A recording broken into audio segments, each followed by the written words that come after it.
Oh my gosh. I'm lost my words. You want to do the intro for us, buddy? Oh yeah. Happy 2-year break. Everything was beta before that. This is This is season 2, episode 1. Season 1. No, season 2, episode 1 of the Let's Be Real podcast. We're back. And we couldn't have done it without our good friend Marcus. Oh, it's on. Let's go. We are here. Yeah. So, who are we? Tyler and Juan. Okay. It So, says it right there. I'm so sorry. welcome to the Let's Be Real podcast. I'm Juan. And I'm Tyler. And this is I'm Marcus, their special guest. Special guest Yes. Marcus tonight. We're going to be talking about he got the job. Spider-Man Brand New Day. We watched it. Well, you and I watched it last night. And Opening you've night. Yeah, opening night. Slackers. Hey, if I could have, I would have. If I could have seen it in Dolby in Orlando, I would have. Great. I would have. Yeah. See, that I got a family, so I had to wait. Yeah, my job doesn't like me, so. I feel you. What about you? Okay, so Why didn't you go and see it early? I just was waiting for payday. Okay, fair enough. You know what? That's honest. that's the one. Payday. You know what I mean? Underlying, that's everybody. Got to feed the kids first. The kids pay. They pay with Mace. They always pay. Really? All right. So we've been gone for what, 2 years? I've been right here. Oh well. We took a break due to life and just obviously kids have now. I got 3 kids. Married. How many years now? Love you, babe. Going on 8 years this year, but married, 3 kids. Milestones like kids starting school, all this stuff, but just life. Just not got in the way, but just kind of took its course, and we just took a break and just said everything was beta, and now we're on season 1. No, this is season 2. Man, this is Season 2.0, man. And I think we're starting out with a banger. I hope so. Banger of episode. I don't know, man. I don't know. Depends how Marcus feels about this movie. Yeah. Well, we'll get there. We'll get there somehow.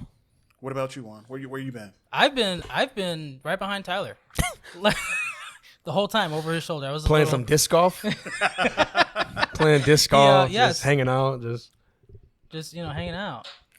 And we would always talk about, man, I just can't wait till we start again. Yeah. And then we were like, it's going to be Spider-Man. I already told Marcus it's Spider-Man. That's when we got to come back. We Yeah. have to make sure we're coming back for Spider-Man. Yeah, same thing. Life was lifing, I didn't really change jobs, but I changed positions at work. That's a bonus. So, Okay. You did? I went up and then I went down. Like the elevator business? Yeah. That's up though. Well, But, you got me into a new sport Yeah. over that. Disc golf. Disc golf. Yeah. Right here. Not a sponsor. It's just in case you're wondering, this is a Discraft Buzz. It's the greatest disc on the planet. It's the straightest flying disc. I have yet to throw it. If it was up to me, I would bag 22 of those because that's how much discs can fit in my bag. That's Okay. how good it is. that's impressive. Yeah. I've never played, so Oh, well, I'm pretty. Oh, well. It's a part of the job. You got to play now. Well, I don't Yeah. know. Got to play. I got a bum knee. It's a part of your position. Well, good thing it's all shoulder work. But anyways, what about you, Marcus?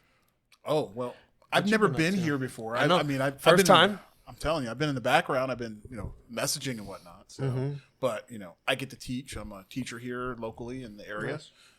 Just became a full-time professor. See, I'm a art director for a non-for-profit, and I run my own graphic design company. So it's not bad. amazing. Kind of busy. That's great. Yeah. Awesome. Plus full-time dad. So Nice. that's a pretty good thing. Nice. Life is good. All right. Yeah. Life is good. Yeah, And it so- keeps getting better. I'm loving it. Shout out to Force Frank. So, why are we here, Juan? We are here to discuss Spider-Man Brand New Day. Boo. Ooh. And if you are following us on our Instagram, Tyler wants to fight anybody who thinks the movie is bad. So I we was might have to kidding. break out the I boxing was gloves and the ring. kidding. He's off. I'll give you my full scale review. I'll tell you how many All right. popcorn buckets I'll Well, give you. So After the non-spoiler, we'll get into it. So we're gonna do our non-spoiler review first. I'm not talking for this. Marcus, go ahead. All right, so we're gonna go non-spoiler. Do we start from the top and Wherever your mind leads you, that's how we are over here. Like pretty much like the main plot of like what we saw, right? Yeah. Okay, so let's just go off of like the trailer. So we know that Peter Parker now is nobody knows who Peter Parker is, so it's a different story, right? But everybody knows who Spider-Man is, and this is definitely a new take on how we're going to get to see Spider-Man. It's more grounded. We have a brand new director because in the last 3 films we have the same exact director. Color palettes are different, storytelling is different. So from those aspects, I will definitely say, overall, the story was fire. I will say that the only ding I will give it is, like graphics. You can kind of tell the CG's a little weird, but other than that, that's a very small issue that I have with the movie. Overall, that movie ran really well. For 2.5 hours, it did not feel like 2.5 hours. No, you're right. It did not feel like 2.5 hours. No, it was pretty solid. So overall, I mean, it's good to watch characters grow because, like, watching Tom Holland going from this young teenage kid all the way into this young adult, and even how they tackle certain parts of the movie. And we'll go when we go into our, non-spoiler part.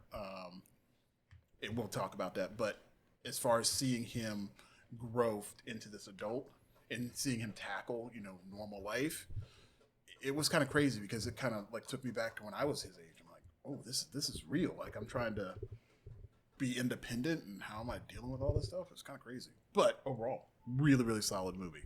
So I can't give more than that, but we'll get into the details later on.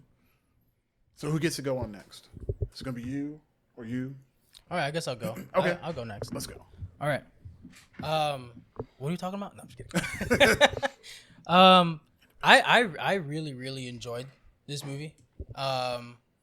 You touched on some points like the new director. You can feel it. It has a different feeling. So And I love when directors come in and they put their touch on it. You know, just the way the camera work, the way they direct the everybody. I love all that stuff, and just the overall story that we got. Oh, Solid story. Like you said, nobody knows who Peter Parker is, but everybody knows Spider-Man, and that's kind of hard for Peter to go through in this movie. Yeah. Especially seeing his girlfriend and his best friend not knowing who he is. And I really liked how they portrayed that. I really did. And they used him very well in that story. Yes. Zendaya was like perfect, and Ned was hilarious. Yeah, Ned is the comedy relief since they brought him in Homecoming was the best. I think it's been the best. This has been his best run so far, so I'm so happy to see him back. Yeah. Certain characters, I don't know. Certain characters I would have taken out, but we'll get into that later. Okay. As far as villain wise, having Scorpion on the screen longer than the previous time he was on there was good. Okay. And the other villain, I don't want to spoil it just yet, but the other villain that they had, I thought was really good. Yeah. I agree. It was perfect. Yeah, I cannot deny it. All the way around, pacing wise, it was just. Dustin, the director, just knows how to develop characters. That is what's very important to me.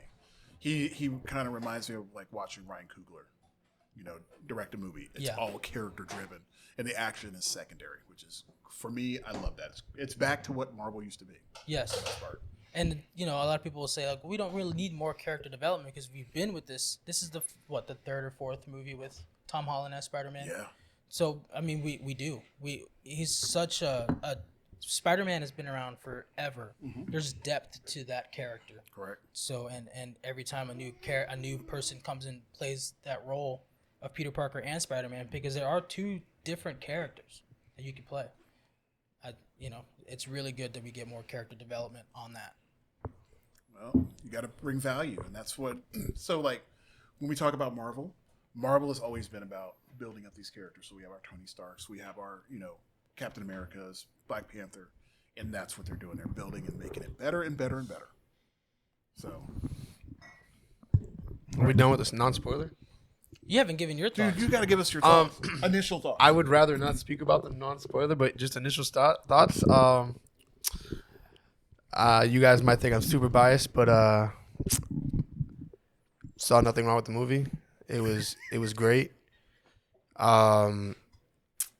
Everything about it, from the comedic point of view down to the depression, the heartache, just that's involved in the movie. Thought it was A1. And if you haven't seen it, you should probably watch it like right now. It's without this movie, everything after doesn't happen. So I agree. Would you say, if you're going to score it, 1 out of 10, where is I'm it? not giving that score yet. Okay. I'm a little early. We do. Well, we could move forward and do 10. We do. No, we we can do do out one. of 5 stars here because 10 is That was season 1. well, it's season 2. I Season guess 2. we got Got to up the score a little we bit. got to up it. I guess. Okay. We got some bangers coming, so I mean. Yeah, we do. I feel like we can up So- it to a 10, like 1 out of 10 score. For me, all right. Oh, wait, not doing that yet. Oh, well. I'm not giving that yet. Marcus Okay. is a little too excited. Okay. I'm sorry. I'm jumping the gun. I apologize. No, Just but curious. no. Yeah. Other than that, yeah. Like I said, if without this movie, nothing else that's happening is going to fit together. So this was, to me, more than a filler movie. This was a statement about, because, like you said, everybody knows who Spider-Man is, but nobody knows who Peter Parker is. So it's like, yeah. That's my take on it. Okay. It's hard to talk about without spoiling it. Oh, 100%. Yeah. That's why I just rather. You just want to get down dirty. Yep. You just want No to. Diddy. You want to just go into it. Yeah. No. I'm following your lead. Whatever you guys, if you guys want to. All right. I'm ready. So, if you are listening or watching, and you haven't seen the movie yet, pause it, turn it off, go watch it. Keep us in your pocket because you're gonna want to listen to it as soon as you get out. Unless you're like me, which if you don't mind getting spoiled. No. Speaking of getting spoiled, did you know that? I don't even watch trailers. See, 'cause I'm scared of spoilers. That's the thing, man. You gotta watch trailers because I want to incorporate some type of reaction to trailers on the channel. Okay. So I got I just burned. feel like because I've always I love dissecting, and you just off of conversations about Yes. Doomsday and the future, everything. Like I love to dissect, and I mean going back to everything started. So I love doing that. So it'll happen one day. You'll watch a trailer on accident. Well, I if was you have forced to watch the Doomsday trailer that I was trying to avoid. Nope. I was forced to watch it last night. Which one? The one that came out like 2 weeks ago, or the one that came out at The Comic-Con? one where Cap catches the. Oh, that's not the one you need to watch. You need to watch the second one. So it sounds like I need to stay away from No. all of it. Oh no. The next one that's coming out. Oh, banger. It's the trailer that should have come out. So all right. So yeah, All right, so we're this jumping is into the spoiler spoilers. free. All right, We're letting it go. Do you want to start it off? No. Ah. I'm gonna yell it. You ready? Jean Grey's in the movie. Well, yeah. I'm surprised you started with that. I mean, that's what I want to talk about because I love X-Men. Okay. That's what we're starting with. You went for the gut. I went for it. I mean, hey, you got to win a boxing match, punch him in the kidney. I mean, in the liver, wherever that is located. My goodness. I'm not a doctor, so I don't know. Knockout. I was trying to start a little happy before we went there. Glass chin. No. That was Tyson biting the ear off. That's it. I did All not. right. You want to go mutants? What you got for us, Juan? Mutants. All right. Well, I She's mean, a mutant. I loved how they started it. We didn't know what was going on. Just hopping in and out of bodies. the possession. We're thinking of possession, and I'm trying to figure out, okay, what Spider-Man villain, or at least a Marvel villain, because of everything that happened in No Way Home, Okay. because of the the multiverse being opened up and everything. I thought maybe someone crawled in, but no, it turned out to be Jean Grey, one of the most powerful mutants ever. True. Yeah. Arguably the most powerful. I mean, she is stronger than Professor X. I will, you know what I mean, as far as telekinetic. And it's always just, we've learned this from Star Wars. It's always the ones on the dark side who are stronger. And I love seeing this angry. take on Jean Grey. The Dark Phoenix movie with what's it named? Sophie Thatcher was not it. Oh man, It was not it. Is that the old one when she was in it? That was, remember when they went to First Class and they were kind of going from when they were young? Yeah. First Class? Yeah, no. She had her own standalone movie We don't called even need Dark to talk Phoenix. about that. Dark Phoenix and Last Stand. I will say, though, since you brought up Jean Grey, this does go into what we were talking about last night with memories. With Ned and MJ remembering everything. Okay. Remember what she did to Wolverine. Oh, that's right. She was able to dig into some of the memories that she repaired and replaced and brought back for him.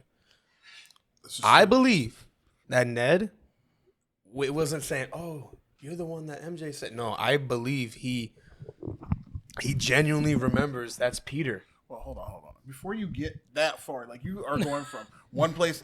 Why don't you start from the top? Let's start from the very beginning. He started with Jean Grey. We're going spoilers. Let's start from the top. He started. Down. It was bothering me. All day at work, I wanted to say Jean Grey is in Spider-Man. Okay, all right. Denim Jean Grey. All right, so we know she's in the movie. All right, see, that's what I was saying. That's why I was like, I'm surprised you started with that. All right, so let's start from the top. Okay. In the very beginning of the movie, Yeah. what do we see? What are some of the important parts that we see in this movie? Like in the very, very beginning, because I already have some imagery. You see Spider-Man alone for the first time. Okay, let's go back to these signature comic covers that they did. Yes. Okay. Yes. These little slow-mos. Yes. I saw that. Yeah, Okay. with I forget who he slammed into the wall. Well, not even that, but Scorpion. his First appearance. his first appearance. Yeah, where he's holding the guy underneath his arm. Yes, that's One of the most expensive comic books out there. Yeah. So you think about this. Every one of those scenes that they did, they slow-moed it on purpose because that is a comic book cover. Yep. And I believe there's like 4 different covers. There's one with Boomerang that was done. There was one where the guy got slammed into the wall. There was one where he's hanging the guy right off the building. Well, Oh my God. it doesn't surprise me that the guy who draws his own comic books Yeah. pointed that out. and no, but that's a key component because it's something that they've never done. No. In any Marvel movie.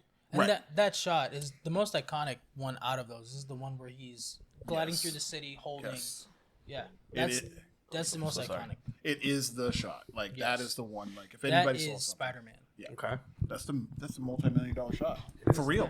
No, yeah. Those comic books, they go for a pretty penny. So when I tell you guys like this particular director is really good at what he does, now remember this is the same guy that brought us Shang-Chi. Oh, So okay. So I tell everybody if you like Shang-Chi, you are going to love this movie.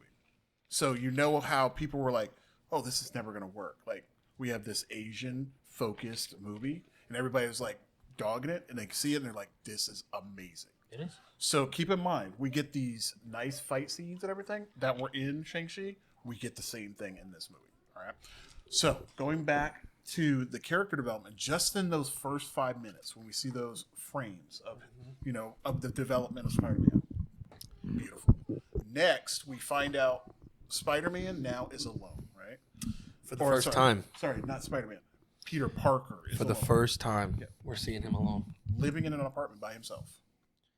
Yep. Doing all of these, scientific things that he does, computer, science things that he does, making his own, webbing and all that stuff.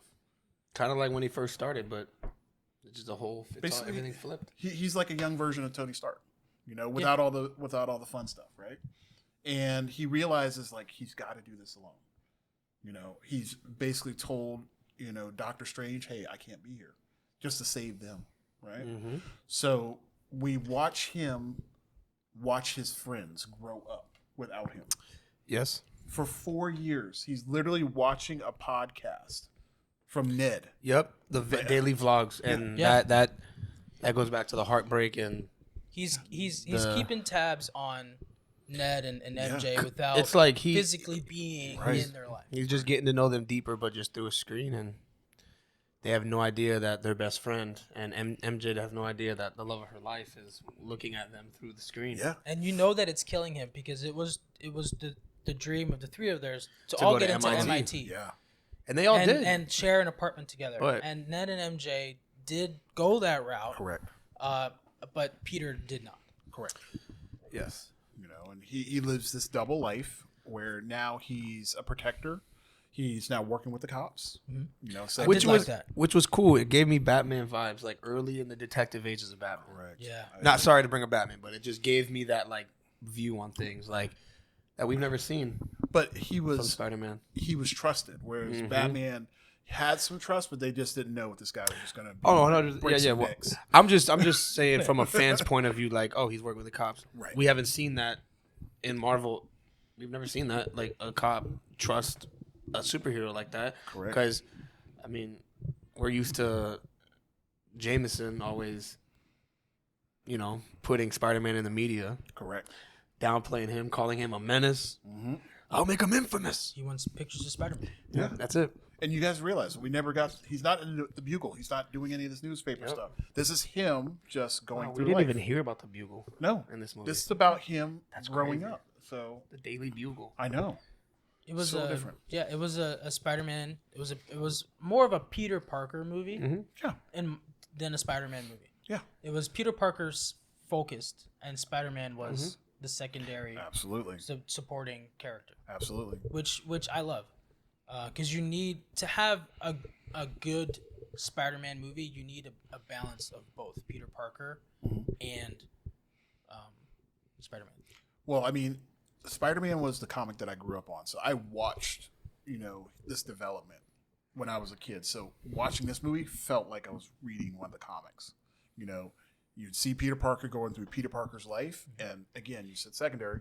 Spider-Man was the extra stuff that he did, but seeing that character development was huge. Yes. In this movie. Yes. And then we have that one scene, right? We're inside of the market, and Peter Parker's just standing around and grabbing flowers for his Aunt May, getting ready to go and drop them off at her gravesite, and he hears a voice. You know whose voice that was, right? Ned's. He hears Ned's voice. He hears Ned's voice. And he's kind of shocked, so he makes that turn, and he sees Ned. Ned's getting his kegs, getting his little energy shots. That says it's not for him. Right. Yeah, that is definitely for him. Again, hey guys, if you see me and I'm trying to get this, sell this to don't me. sell this to me. He's like, just sell me. Just sell me one, two. or one, actually two. And she's like, all right. And then Peter follows his friend, kind of creepy in a way, and then wiggles his way into the apartment. He really Yeah. wanted to just talk to him and he ended up doing that. At a housewarming party Yeah, they were having. Yeah. he broke that wall, like where he knew he had that video screen. Now he actually physically. Well, gets to see his he had the advantage to like rekindle the fire of the type of relationship they had, like with especially with the flowers. He's like, oh yeah, housewarming gift, gave it to MJ, and then we find out she And then he had a finds boyfriend out that night. something- Oh yes. Sorry. Sorry, Jingle. I cut you off. He did find out that MJ was seeing someone. And he said, "What's that got to do with me? I'm Peter Parker." And he still went for it. And he found out something about Ned that he didn't know, which Ned created the Spidey tracker. the Spidey tracker, the app that he uses to track Spider-Man's whereabouts. Mm-hmm. And they were both. He was genuinely excited, like, "Oh, you created it!" He had a huge smile on his face, and he's showing him how it works and everything like that. And that, Showing him all the really- pictures. Showing him all the pictures and then saying like, I think I'm down to two people on who it is, and it was a picture of Flash and his somebody else. professor. Yeah. Professor. He had no idea the whole time He's just talking to it. that his best friend. Well, he knew it, but it's like he doesn't now. Right, it's been wiped from his memory. So Yeah. that was rough. But again, it's those emotional pockets that they hit. You see them there. It's almost like you remember when they were in their bedroom in Homecoming. You know, building the Legos. It was that Yep. like bond that they were having. Just that moment. It was so slight. Yep. And it No, happened. that's what made this movie what it was for me. It was just like fantastic in my opinion. Just those little moments. She's like, "You really look like best friends," and she drew a picture. And but what's crazy is like it's like she knew, but she doesn't know him. But like she was okay with him. It was almost like somebody that had a stroke, you know, and you lose those memories. Yeah. Like they're just sitting back there, and they're kind of like, you know, they get like. she was intrigued because when she dropped him off, she was like, at one point, she's like, almost looked like she wanted nothing to do with him. Mm-hmm. And then he's like, can you take me home? He's like, absolutely. Drops him off, and she's like, would you like to come up and say hi to Ned? Hold on. Before you get there, you're jumping ahead. So we have the emotional take. Look, I'm just a passenger on this plane. All right, let's hit the. And I'm screaming fire. It's a bomb. Let's hit some action, okay? All right, let's go. All right, Yes. so we have Peter Parker on the top of the roof. This is probably my favorite scene because I've seen this scene so many times. Okay. So he's running across the building. Yep. He jumps. Yep. Right. Slides down the side That of the was a building. cool part. And you just see him flinging around the buildings whenever. And I've heard that some of the scenes that they did are actually from the video game, like as far as like how they set it all up. Yep. I've never Yes. played the game. Oh, the game? But the game looks awesome from what I saw. The game looked just like the movie, like the way he was flying and everything. Yeah, I mean the camera capturing was it was amazing. And then we finally see him floating over the tank, right?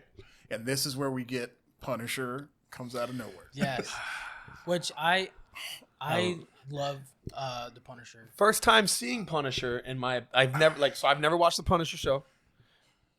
This is me seeing Punisher for the first time. He hasn't seen this version of Frank Castle. You've seen the Punisher movie with the early one with John Travolta. No. I've never seen I'm like I said, I've never seen Punisher. This is like my first introduction to Punisher. And Wow. Okay. Well, in all fairness, I've never watched any Daredevil. Okay. And I've never I watched the any- Daredevil one. I've never watched any Punisher at all. But I do know John Bernthal. I know how good he is a great actor. he's phenomenal. He just wants to tell you something. And I was a little dubious on how they were going to pull off this because I didn't know if it was going to be like this buddy, kind of thing. It ended up being like that. It was a good balance. It's like that uncle and nephew relationship. Right. Yep. Like it was perfect. And there's a part, and we'll get to it, that was said towards the end of the movie, but we'll get to that. Tearjerker for sure. But you can see there's this one part where, he's on top of the truck and he's just telling Frank, go home. Because he's like, this is not a fight. You're human. Look at me. I'm Spider-Man. You can't do this. And, That gun sequence was hilarious. and Frank just didn't carry it. So he takes the gun away from He's Frank, like, puts it on, boom. and shoots him onto the tank. And then to get him back, he then slingshots himself through Frank's window and knocks Frank out the back of his truck. It's hilarious. Which I liked that. That was a really cool scene going through the truck. It was taking cool. him out. And they hung on the shot just long enough so you see Frank on the ground and you see his truck just slowly Yes. roll off. Yes. Perfect. So, I mean, that banter between the two of them was spot on. And we get this tank scene. And this is where we roll into what you were talking about, okay? So Denim Jean Grey. So before we find out who's driving this vehicle, all right, we have all of this amazing action. Oh yes. going on. Oh my gosh. I mean, they did not waste any time. I honestly rolling forgot about the tank at one point because of how they went away from it. Oh my goodness. They had that I call them side quests. They literally while he's going for the tank, something else happens. Yeah. And it's it takes you away from the tank and you're like, oh my gosh. And you focus on this and it's like, hey, we got that tank. And he's like, I'm on it. Mm-hmm. Well, get on it quicker. I was like, dude, it felt like the video game. I mean, You're on your way to a mission and then there's something else. It's absolute. Yeah, I'm just gonna. and we find out that he's trying to stop this tank from hitting the jail, and this is the jail Yes. where Scorpion's at, Scorpion's at, yes. right? So he eventually has this bomb, or does something in order to cause the tank to go into this jail. Right? Yes. So the tank actually gets stopped. I think it's one of his web grenades that he deploys underneath the tank. Which is pretty awesome. So if nobody's Cool seen feature. it, I love that. shoots out the grenade, and all of a sudden all these webs just go everywhere and can stop Webs. everything. But that's a feature in the video game that I used a lot. I mean, there was a lot of enemies. The technology that was used in there was really cool. So we have the tank now stopped, and now he's able to go ahead and find out who's in the tank. Yep. And we all think it's going to be some dude that's going to go ahead and wreck house, right? And he opens up the tank, and it's this old lady. Yeah. Just wasn't expecting that at all. I'll be honest with you. It was the old lady, but it wasn't at first. Right. So the old lady Saying some things. Yes. What did this lady think? What did she say? I don't remember what she actually said. I just know that she was in a different voice. Remember, didn't she address I think him she as said hello, Spider-Man. Hello Spider-Man? Yes. Something like that. something along those lines. Something that a random person that needs help would not say. Right. It was like a direct, "Hello, Spider-Man." And this is where we get the scene where they go into his brain. Yeah, Go into his tried to. Tried to go into his mind. So we see a scene where we have Peter Parker sitting on a bunk bed. And that was and it, then right? Aunt May is walking towards you. You don't see her face. You just see Aunt May's the back of her head. And then it goes away. And then it goes back. Because he was able to combat that. And she's like, I can't get into your head. And he's like, okay, yeah, And you then, can. and then it jumped to somebody else. Correct. And then he sees That somebody sequence change. was cool, by the way. So, mind you, we have this weird thing where somebody moves their head and the camera pans off to another person, and it's like they got captured by this entity. I love that camera work. That was really That cool. was- Like every single part, like it turns, boom, boom, boom. Every sequence was crazy. So I've seen this before, and I haven't. Enlighten me. So there's an Eminem video where, if you watch, I think it's called Venom, and they have this sequence in there. And Okay. So I've seen this before, but seeing it in this movie, it was really, really cool. And you just see Spider-Man trying to track this person from person to person to person to person. And obviously there's a goal for this person to get somewhere. And the goal is to get the Scorpion and get Scorpion off and out of this prison. And just very, very different play. And he's kind of like thrown off by the fact that there's this entity that just literally went from person to person. He's like, I don't know what happened. And the person has no idea what happened. Yeah. Yeah. I mean, we had probably like 10 different people that got captured by this thing. In that one moment. Yeah. And Going from the bottom of the jail to the rooftop. Yep. And the different people that could get there went from some security guard to And the whole time, I remember security you and I guard were to- just like, what the heck is this? Who is this? Yeah, we were looking I think at at each one other. point I was like, it's Kevin Bacon, it's Halloween. we're like, I can see that. We're like, and then because we were not thinking of who it was. We were trying to figure out, but we did not think it was who it actually was. Correct. Yeah. Because I mean, not surprised that it is, but it's like you wouldn't think that person would be in this movie. Right. And that's why my head, I kind of like, I heard, but I'm like, yeah. You're like, yeah, right. You're like, no, not for this, not for this. Maybe in another movie, but not here. And that was smart. That was a good play that they did that. It was very good play because it ties everything together. Mm-hmm. But I don't want to jump ahead. So what happened? I don't want to jump. Do you remember Do you remember what happened after Scorpion gets away? What does the security guard say? He said he has no idea. So the security guard's like, well, while you were doing all of this, you forgot what was inside of the tank. You never looked inside the tank. And that's when the explosion happens. Yes. Yep. And it blows up the bottom part of the jail. Mm-hmm. Okay. So some people get hurt and whatnot. And he plays it off. He's just basically like, hey, I tried to stop him and whatnot, and we'll capture Scorpion. So unfortunately, bad guy got away. Got away. So it is what it is. No big deal. And I don't remember what happened after that. What happened right after that is he went to go talk to Wolf, Okay. the detective, and then he's like, I'm going to go get Scorpion. Because Yeah. she told him where he's going. She's trying to figure out, but he, at the same time, can't really tell her because he doesn't know what's going on either. Okay. Well, remember, wasn't that... No, that wasn't brought up yet. That wasn't brought up. No. The V. Oh, no. We wasn't brought up yet. we We haven't haven't gotten gotten to there that part yet. No. So much happened at such a quick time. I'm telling you, man, good pacing. Yeah. There was no dull moments. So he's trying to figure it all out, right? Mm-hmm. So he goes back to his lair, Yep. right? And I guess he's just... Is this where... This is. I'm pretty sure this is when it took the dark turn where he started, where his levels started racing, and this is when he passed out. Okay, no, there's something that happened before that. So it went from the tank part to where he got to see Ned and At the party. And that's when he saw the kiss. Yes, and that's when it hurt him. Right. So not only does he get That to see heartbreak. his friends, so that's that one moment where he's just like, oh, I missed you so much. And then all of a sudden he sees the love of his life kiss this other man. And that broke him. He was Michael Bolton in that moment. Tell me, how am I supposed to live without you? runs in the rain. The man is running in the rain and jumping across buildings and whatnot. hill. Gets back to his apartment. Heartbroken. His levels are racing. That's when his eyes. And remember, he pulls out the letter that he was going to read to her from, was it Far From Home? Is that what the movie was? Far From Home? When No. Or No Way Home. No Way Home. So in No Way Home, he's trying to read a letter to Yes. to MJ. He takes the letter, puts it away.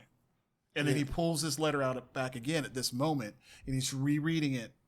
And the water keeps on dripping down on the letter. And that's when his levels start getting all weird. He doesn't know what the heck's going on. He literally like passed out, like he just got knocked out. Lights out. And then his eyes go full black. Yep. And then he's just done. Yep. So now he just doesn't know what's going on. He hears all this noise. He hears the he subway. wakes up in a cocoon. Yeah. Of webs. Yep. That he spun himself. We find out after that he can now produce organic webs. Yes. But he's outside of his apartment. Yeah. Like hanging from the side of the building. Yeah. So he falls from his cocoon and lands on the street. Has to figure his way back inside of his apartment, and I'm gonna grab my things. And then he goes back in. He's got webs all in his place. He's like, "What the heck is this?" No, I just want to highlight that moment when he slides through the window. And Yeah, the guy falls through. He goes. Oh, I live here. Let me grab my things. And he puts on that girl's oh my goodness! clothes. His neighbors. That's the neighbor that he saw. Is that on my TikTok? He's like, no. And then No. it literally says the girl. It says whatever. It says Juicy on- juicy on the back. And she's like, huh? Is it? She's like, because she was like hit on him before, earlier in the movie. She's like, oh, we live on the same, floor. He's like, okay, cool.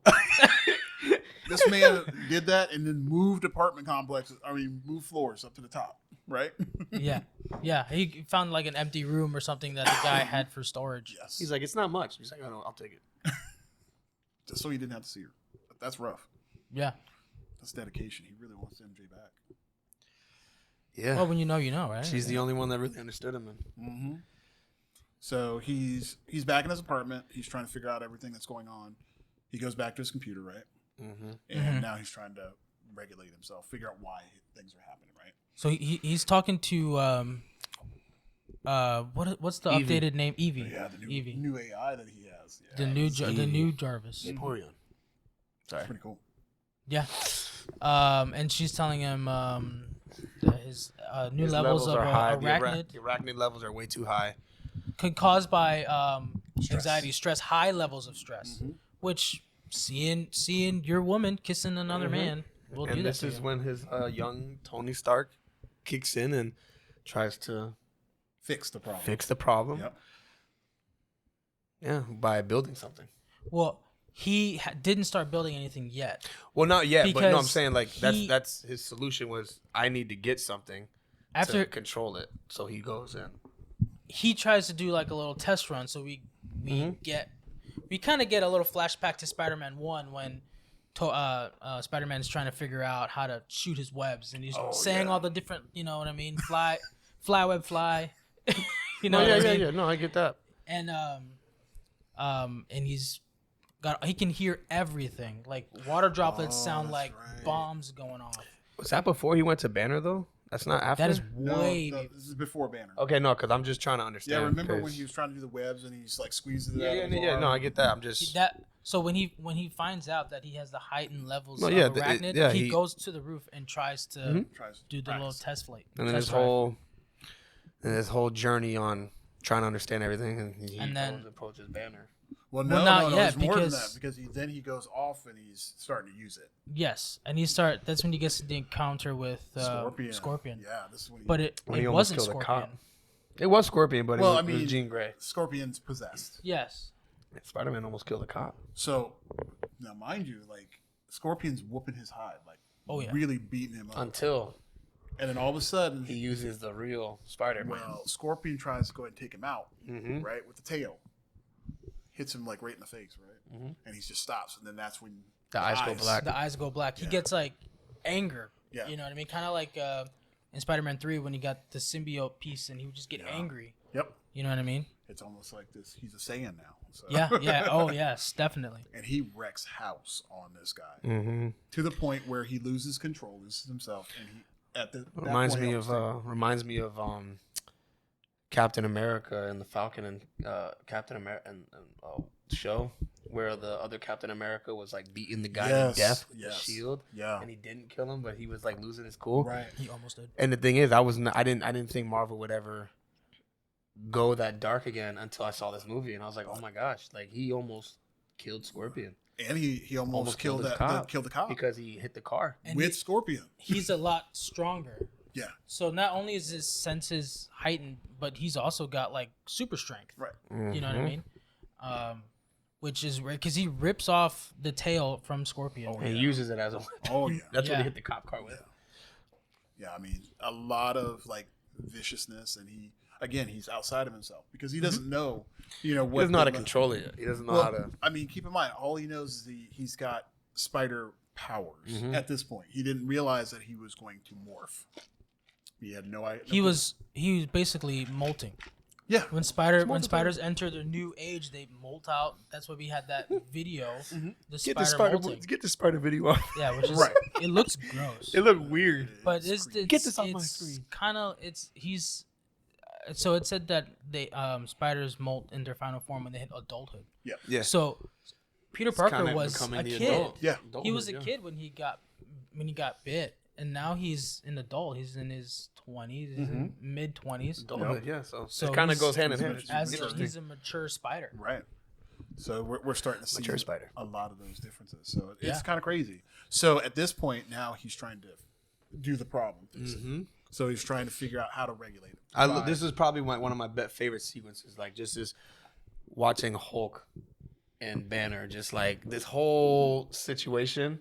Where you see him go to the like when he goes and talks to Banner, and then like just this whole introduction of Banner has no idea who this guy is, and then just the whole sequence of everything. So, and we haven't really seen Banner in this form either, like really teaching a class. It was just interesting, like seeing it's like you see everybody in a new lens almost. Well, we haven't seen Professor Banner. So you want to say something? So you're saying nobody knows who he is, but when he sees MJ and Ned, he introduced himself as Maynard. He doesn't introduce He's himself like, as what's your Peter. name? He goes, Right. Maynard. Maynard. Right. Maynard. And then when he goes and talks to Bruce, He calls him Ned. he says, "My name is Ned." Right. Which is his. So I had a question, like why is he wouldn't doing he that? just say his name? Why wouldn't he just say Peter or even use his uncle's name? But I feel like he did that with only certain people, man. Like, so it's like, me personally, like I said, I like to dissect everything because I don't know if I want to say this yet because he had more than one interaction with Banner in this movie. So remember, Banner may forget, but the Hulk never does. Correct. So I'm just saying, maybe he didn't say my name's Peter because there was a chance that Banner can pull from that and be like, remember him. Well, I know where you're going with that. Yeah. So I just want get to that part. That I'm glad you brought that up. But don't forget, like we had some cool interactions. So we were bringing up the Banner part, right? He goes to Banner because he wants to get Banner's knowledge. Talk to him about, and I love how when he brought up the Gamma stuff, he was like very intrigued, and Banner's like, You're not one of my students, are you? He's like, no. But here's the cool part: how they introduced Banner. And again, just like I was thinking about how are they going to introduce the Punisher, I'm like, how are they going to make Banner go against Spider-Man? Right? And it didn't make any sense. Or how are you going to introduce? Because he's not just going to randomly go after him. Because because Hulk remembers who Peter Parker is and who Spider-Man is. It just didn't make any sense.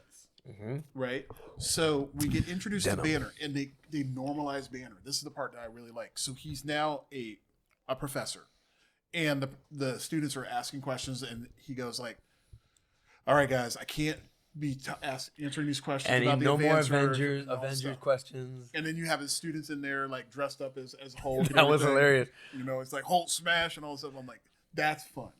And then you go ahead and get this interaction between Peter and Banner. I'm sorry to cut no, you go off. ahead. I like he wasn't teaching like would you expect him to teach like stuff that has to do with DNA or anything like that, like biology stuff? No, babe.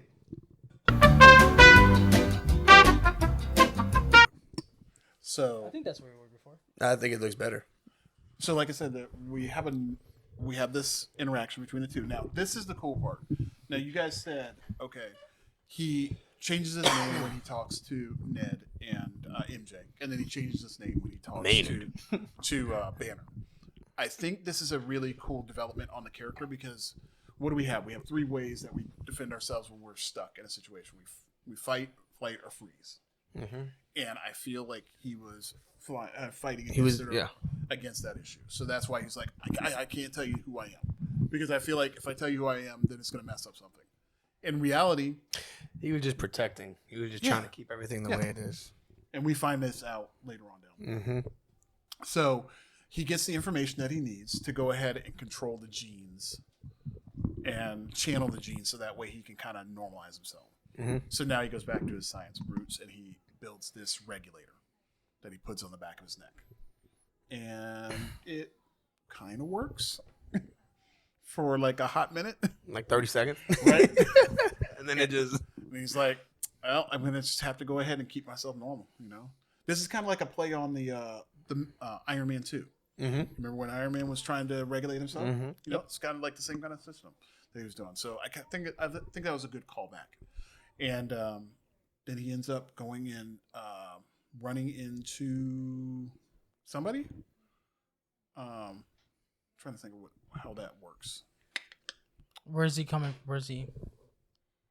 Trying to think of doesn't he meet up with somebody that knows? Oh no! This is when he has a second interaction with the person in the street. That's what it is. Oh, the guy that everybody thinks that's Miles Morales. Oh yeah, that's what happens. Which when I heard the voice, I thought he was going to introduce himself as Miles Morales. Mm-hmm. But then you find out that he's actually possessed. Right. And he goes through this sequence where he's going from character to character, or from person to person, and they're talking to him, and he realizes that he can't ever be messed with. Like this person can't be touched, right? Yeah. And this is a cool sequence that we see because now he's starting to notice that this person is got some kind of telepathic powers, and he makes the mention of you can't save your girlfriend or you can't save MJ. Yeah. Right? And that was a trigger for him. Exactly. And he realizes he's got to stop this person. And the person says, I'm way faster than you are. Right. And that's when you start seeing the jumps. And thank goodness he's got A on it in a suit. Because that's the part that really saved him. And I really did like this action sequence. Yeah. And this is like you see like Spider-Man, he's talking to what everybody else is standing around him. Looks like a normal civilian. But we know as the audience and Spider-Man that it's not whoever this person is. Because as soon as he mentions MJ, he like web shoot him up against the wall. You're referring to the guy that talked to him outside after like it blew up in the alley, right? Yeah. Okay, cool. Which you wouldn't see that from Spider-Man. He wouldn't interact with the normal civilian that way. Correct. You know what I mean? So But I was because trying to MJ. think it was kind of going maybe like making him look bad again, kind of like how Mysterio did. Mm-hmm. He edited the videos to make him look like a really bad person. Mm-hmm. That's what I thought was gonna happen there for a second. But then he just wanted him to get to MJ so that he can get deeper into Spider-Man's game head and throw him off. Absolutely. And, just seeing him up there kind of like doing the measurements, like how far between jumps. And then he finds out it's like 33 feet. Yeah. And he's following these different people going from person to person. And he finally captures the person that's in the helicopter. Yes. And as they're flying away on this helicopter, then he stops him and webs up the entire helicopter. That was a cool scene. That was It was. great. That was fantastic. And it worked until it didn't. Yeah. Yeah. Well, we thought it was going to work. We thought it would only 33 feet until And this is they when were far from that. I know. This is when we find out like MJ and him have this interaction. So he swings off to MJ to save her. Yes. And he doesn't know like if MJ should believe him or not. But again, we go back to that one scene where MJ feels like something's missing, like she's being called to something, and we she kind of believes him. She's like, "Well, I'm just gonna go for it." So they they go off. Yeah, because he comes to the window. It's like, I don't even know if you're the real Spider-Man. Right. Because he's just someone coming through her fire escape and opening the window and be like, hey, come with me. Mm-hmm. You know what I mean? And if anybody would be like, whoa, hold on. You know what I mean? You're in my safe space telling me to come with you, and I don't know who you are. Right. I mean, I've only seen you. Yeah. You saved me a couple of times, but I guess that works, right? Mm-hmm. So they go off swinging. He's using his organic webbing. Yes. Right. Which he can control by at that point by only saying, web on, web off. Right. which is cool. Yeah, and he's saying it like whispering it, and like MJ's looking at him like, what are you doing? And he takes her off to this like remote area, right, on top of this huge signage. And this is the moment. Like, this is a very pivotal moment for Peter and MJ. And to this point, I didn't think we were going to have this moment. I thought this would actually go on for at least like another movie, but it happens in this sequence. And she basically gets him to take off his mask at this point. Yeah. She was the only person that could do it. Yeah. Which was kind of weird because I was like, oh, we're going there.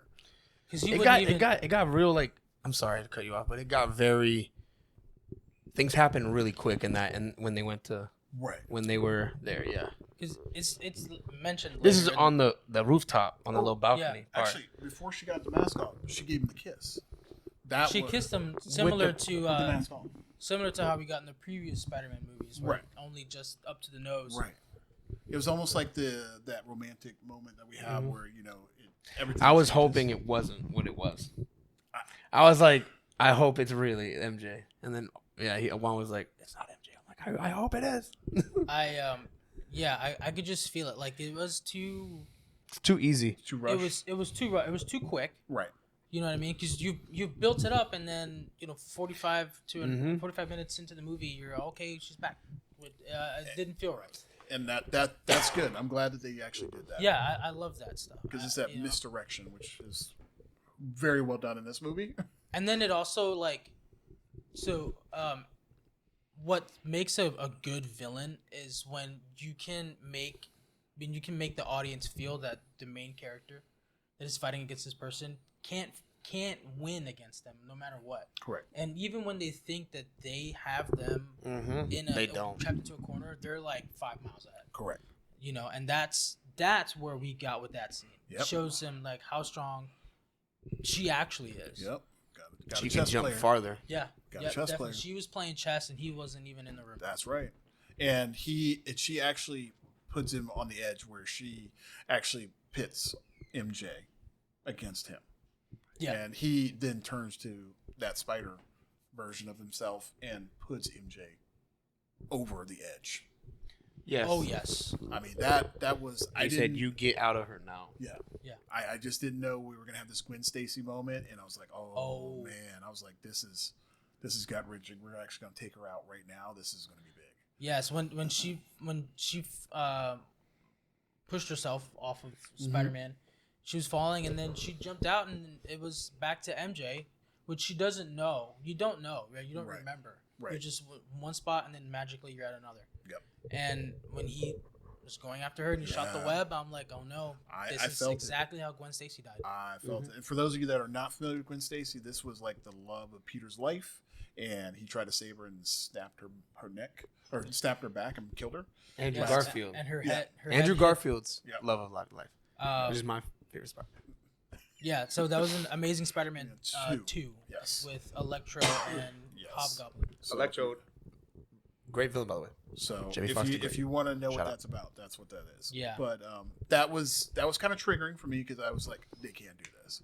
And thank goodness we did not have that happen. He saved her. He did. He pulled her in and spun around.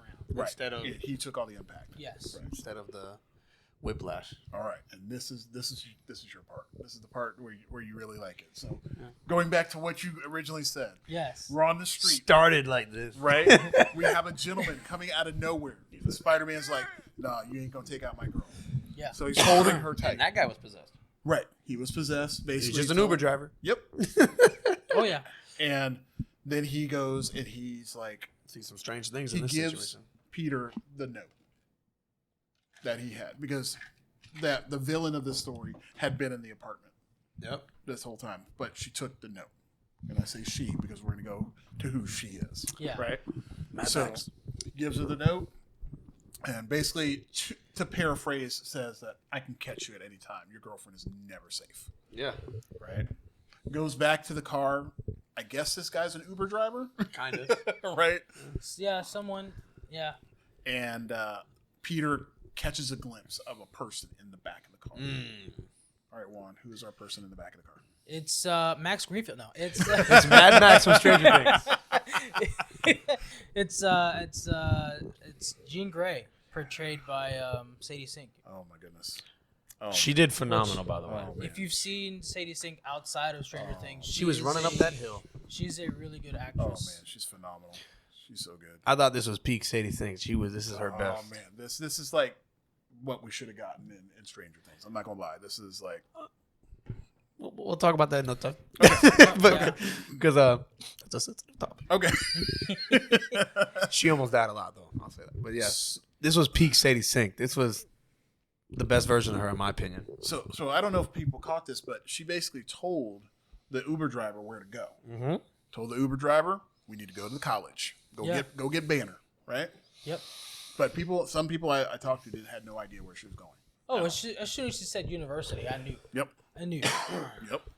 So now we're off to our next sequence, and Peter Peter. got a really good memory. How many times did you watch this movie? I watched it once, but I was deep. He was paying attention. I was like, shh, nobody, Well- don't talk to me while I'm watching this. I'm focused. This is Captain Marcus. Like I said, I'm just on the plane as a passenger today. When I have a rule when I go to the movies, don't ask me any questions. Don't ask me to go to the bathroom. Well, I just Yeah, I write down I write down all my thoughts and theories throughout the whole movie, and this is Don't, Nope. Yeah, I'm the same way. Don't ask me questions because I'm watching this for the first time as you are, so I'm not gonna know who that No. person is. No, I'm one of those guys that'll tell you to turn off your phone. Don't talk. Oh yeah, my phone goes right into theater mode. That's it. We're not talking. But now we're going to go meet Frank. Okay. I love Frank. Frank is awesome. Frank is probably one of my favorite Frank's amazing. characters. So yeah, he tells MJ, I need to take you somewhere safe. Yes. And And it he's- didn't seem goes safe to a at first. shipyard. Yeah, you would think like It didn't seem safe at first. this is where you really see like Frank is kind of a badass. I'm not. No, gonna- he was very like he's like, hey, like, what do you- So- this is my place. I thought Spider-Man had like a secondary place that he would go to when he needs even more solitude. Mhm. Kind of like how Batman has Batcaves all over the Right. city. So I thought, okay, maybe this is like somewhere Peter goes to kind of like decompress, get away from the city because it is quiet over there. Yeah. Mm-hmm. But then he sets off a tripwire, and I'm nope, this is not somewhere he's familiar with. Wait, before I just want to share a thought that I had before we get into what happened here. When he went to the shipyard, my mind immediately went to Doc Ock. Yeah, my mind. I went to. I was Spider-Man like, "There's 2. no way." I was like, "No." Did they just? Nah, I thought I was like, "No way, no. This can't be it." And then I was like, "All right." My mind just went to Doc Ock because he was there for Spider-Man 2 with Tobey Maguire. But My mind went there too. It's like, oh, is this the same place where? And that's was like, where no, I was. not. I just had like a nostalgic moment in the theater. I was like, "No way, are we about to?" No, it's not. And then something better happened. Oh yeah, we have Peter Parker almost get crushed by a propeller blade. Yep. That was pretty awesome. And he had no idea Frank lived there, which is like No, he very. knew No, he knew lived Frank. there. lived He there. did? Yeah, oh yeah, that's He- why he He brought just, him there. he just didn't know that Frank had all those tripwires. Yeah. Because I don't remember him saying like he knew he lived there. No, that's He why. said, "I'm gonna take you somewhere safe," and Yeah. literally took her there. He already knew that Frank was there. Okay, I didn't. Okay, well, I guess that's like they didn't really explain that. It just showed up. I guess it's like that's one of those like backstory things. Like, oh, hey, no, they already know each other. Yeah, and then they're having this banter back and forth, right? Yeah. Well, And Yeah, you That's almost what killed me. I wanted to mention earlier was when they introduced Frank Castle Yes. earlier with the tank scene. It wasn't like oh, who's this guy? It seemed like they have been working together at least at some point right. throughout the scene. Yeah. because They already had a relationship. they already had some type of whatever going on. Right. I mean, they kept on bringing this one thing up. It's like, Staten I Island. saved your life. He's like, Yeah. you really gonna keep bringing up Staten Island, huh?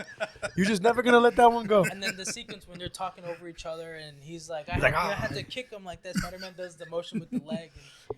I had to kick him out. One of my favorite things about Spider-Man is when he does goofy stuff inside the suit. You know Yes. what I mean? Well, like- when he was fighting in the snow and he had the beanie and the vest. I thought that was so funny. What I enjoyed about it was like literally two New Yorkers are talking like they're doing the theatric stuff like with their hands. Perfect. The whole body language, everything. He's like, what are you talking about? Like, you're gonna keep bringing up Staten Island? Like, this is ridiculous. Like, you're never just gonna let this one go on. And he's like, hand motions. Yeah. Peter doing the whole body motions. Yeah. Like it really made it feel like this was like the most New York a Spider-Man movie has felt besides Miles Morales, like that cartoon.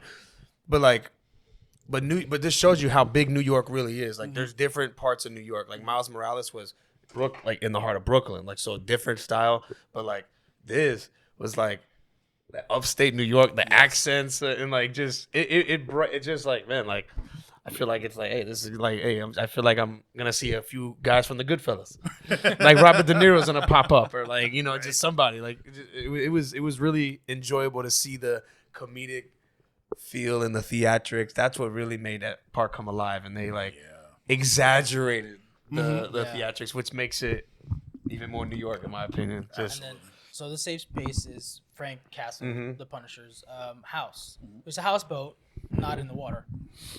So, I mean, probably the safest place.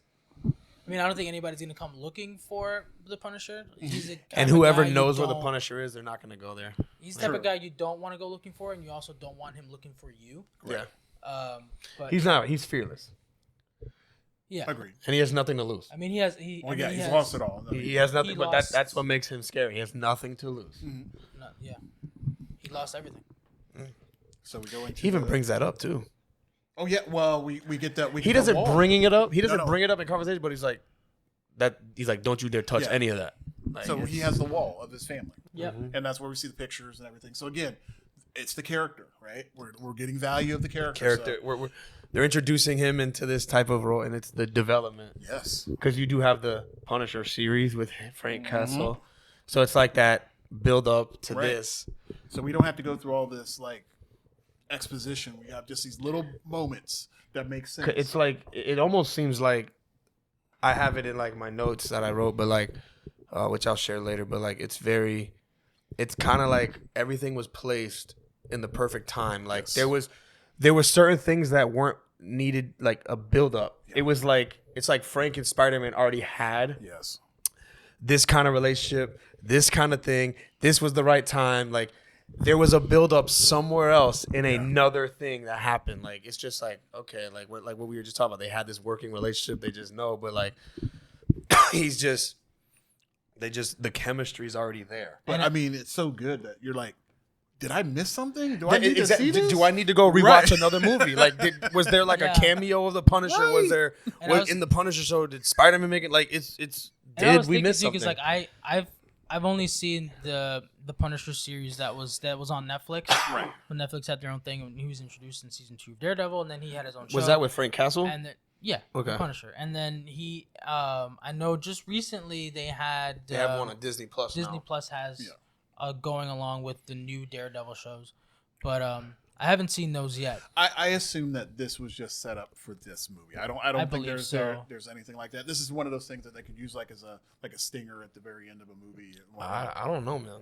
I would love to see. I would love to see more of that in action. I will. Yeah. Well, I mean, I'll bring up something when we talk about our predictions. Right. Our predictions later, because you know me, I'll dissect everything. So now we're in the houseboat, right? I think we skipped over a part. Which part?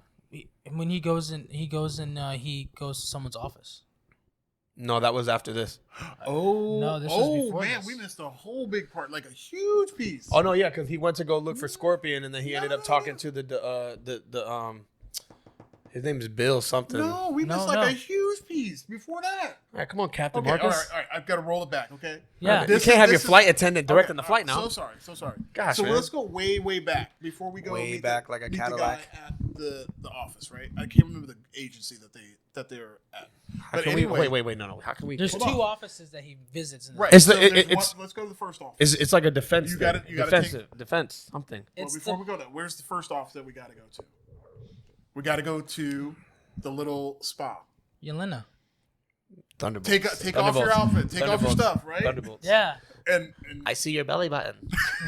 He comes out with Thunderbolts. I know which Thunderbolts. Don't flame him too hard, but he has not watched Thunderbolts yet. It got lost in the shuffle No, for me. So that had 100%. a little bit of Marvel fatigue. 100%. No, I understand that, but you have to go watch it now because Oh, I will. she mentioned in there a most important, the new Avengers. I know. Blah, I blah, know blah. about So it's I like, know about the Thunderbolts. no, Well, I'm just letting you know, like you gotta watch it. Let me just say, like Yelena is so good. I don't know what they've done, but Can I say a crazy? It's just, Can I think say it's a hot just take right Florence now? Pugh. she's just awesome. Can I say a hot take? What? Can I say a hot take about this? She's better than Black Widow. We can talk about that later Well, on I our think, predictions. I think Yelena will agree with you. Oh, So I don't know man. if that's. I'm just. You see why it's a hot take because of how long we had Scarlett Johansson playing Black Widow. Well, Florence Pugh is just. But this is a different. No, but Florence Pugh was also a Black Widow. Remember, Yes, she I came know, looking but- for in the Hawkeye series. So I just think she's a better. Well, let's not get off topic. We I know. can. That's why I say we can talk about this. We can talk about this later. But I'm just letting you know. It's just my hot take. I had to drop it. But she's just like she's the helper Mm-hmm. to Spider-Man, right? So she's Yes. able to give him information. And Intel. Small potatoes. And, Small potatoes. And, Small papas. And this is where we find out. This is we find out about the VMAX. VMAX, and he asks her about this VMAX, VMAX. and she's from like, Stranger Things, she's like, I don't know what this is. So this is when he goes to the other office, which is the Department of like like Defense. defense, right?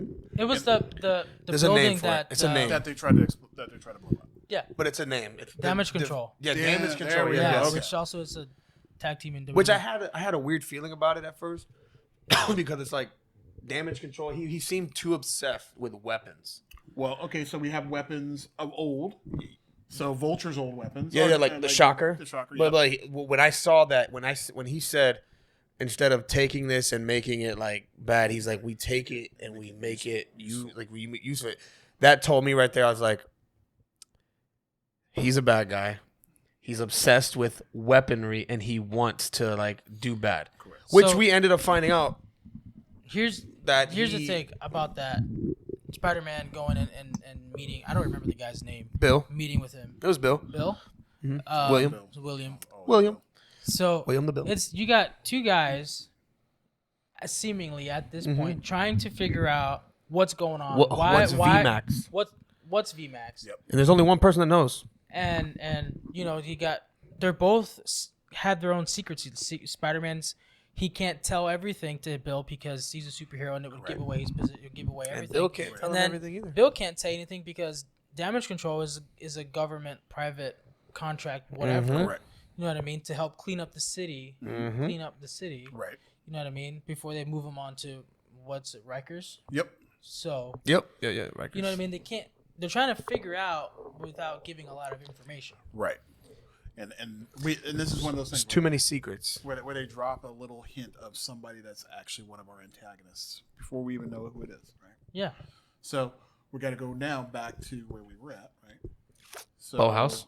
What's that? The boatyard. Yep, we're at the boatyard. So we They just entered the boat, yep, and and they're having a little banter, right? And MJ's just being MJ. Mhm. She just nosy. Yep, and he's like, I got to make this regulator. And he says, well, do you have this, and sitting around? And he goes, yeah, I had that shit. He goes, He's what, like- what do you need that for? Bombs. And he goes, bingo. He's eating what, cereal? He's like bingo. And then MJ knows that it's for bombs. Right. And It's like obvious. Yeah. Peter kind of showed his like, he's not so like.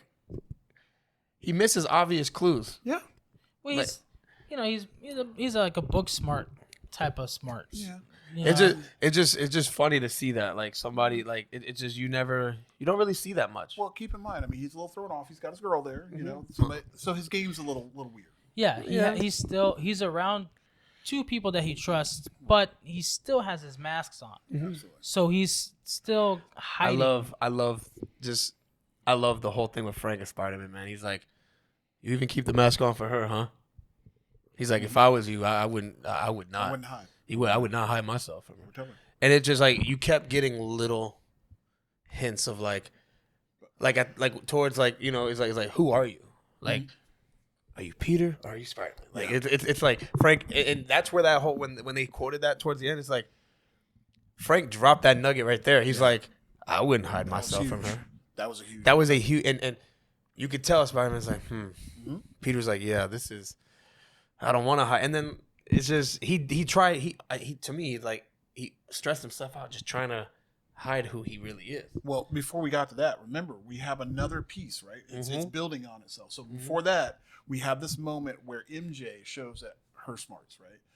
She's showing her MIT skills and helps Spider-Man get the regulator to work, and finds out that it's because of his mask it's messing things up. Yeah. So he has to fix that. And she was on the bunk bed behind the curtain, and when he was able freely to take his mask off. And they even, I'm sorry, go ahead. He was able to take his mask off so he can do the work. Right. Because I'm pretty sure with his goggles on, it's probably difficult to see. Of course. When you're soldering something, you really need to be able to see. Limited. Yeah. Yep. I did like that scene. It got like it broke. It's like gave Peter a chance to be vulnerable with MJ, and MJ let the guard down, and they talked about her boyfriend. And for one little sentence, he says I'm withholding. Yep. And it's like he would just, that was it, and then we never heard about this guy again. Yeah, I mean, remember we just got little glimpses, and it wasn't important. But you're building this thing between the two of them. But it also builds on like her life. Yeah. Like, you know what I mean? Like her life wasn't just Peter Parker. Yeah.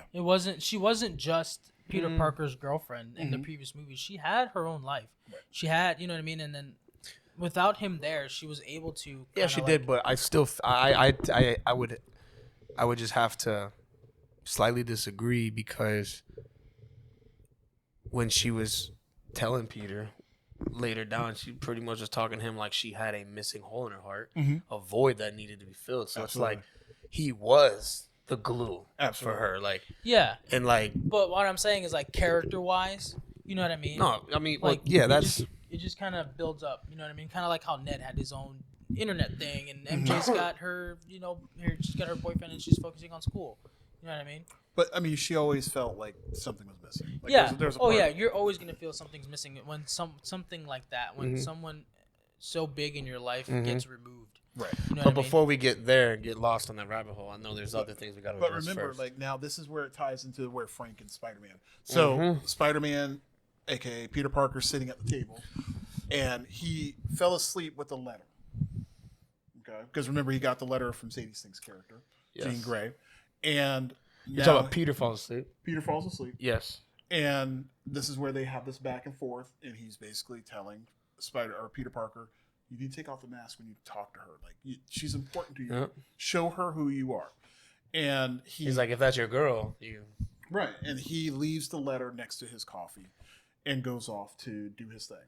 Yeah. I see, and it's like he left to go back to the department to damage control. control. And then remember, and then that's when she was like, yeah, you need to help him. Yeah. Yeah. But I think Peter did that on purpose. Like, he left the note on purpose. I don't think he did, because I think he was. MJ's there. Well, no, he was really tired. But remember, there's this thing. Okay, like he was scared to tell her. Think about your girlfriend. Think about a girl that you really cared about. Like, you have this thing that is, and you want to tell her, right? But that's your thing that you're like, these are the words I want to say. I don't want to mess it up, and I have to go. But I just left that thing there. It's almost like it was. I don't know. He's so used to leaving that letter behind. And he's distracted. You know what I mean? Yeah, but I get that, and it's like a movie. You're distracted, but it's like, as a man, like, there's just, if something's that important to you and you don't want somebody to find it out, like, you're gonna bring it or you're gonna put it somewhere else. I feel like he wanted to tell her, but he was scared to open it up vocally about it and bring it up to her. I believe he wanted her to find it. I could see which way like, you're going with that. Like, he wanted her to find it. He knows her better than anybody. He knows that she's gonna look for it. She's already intrigued enough. Who is this guy? Right. Why is he not taking his mask off? Why do I feel a connection when I don't even know him? So it's like, I feel like he's like, this is the perfect opportunity for me to go about my business and just leave this here. Possibly. That's just how. As soon as I saw it, I was like, because you know what? If my life was that hectic and I had to go fight crime, talking about that would be the hardest thing to do when that person doesn't remember you. Right, but like think about this. The scenario is you have to go to work, right? Mm-hmm. So you're rushing. You're gonna forget something. You might forget your keys. You might forget your tie. You know, I'll forget my like, keys before I forget a letter like that. But I'm just saying that I think that's the scenario that they were trying to portray. Man, I get where you're coming from, though. Yeah. Like I said, I dissect everything. So again, you know, you have Peter goes off, and then MJ looks at. He's like, he needs you. Yeah, he needs you. You need to go help him. And that's what happened. Now we're back at damage control, and We see the building is just destroyed. it's wrecked. It is wrecked.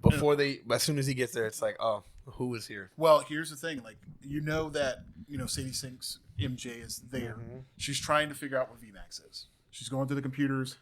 And Which we didn't hear that. We didn't hear about who VMAX was until Spider-Man was talking to Bill at Damage Control. And he's like, I have no idea what that is. Right. Which he was lying the whole time. We know that. Correct. But we have this. I don't think he was lying About not knowing what it was? VMAX, because we find out later what it actually is. Right. Which is something that he wouldn't even know. Right. How would he not know it, though?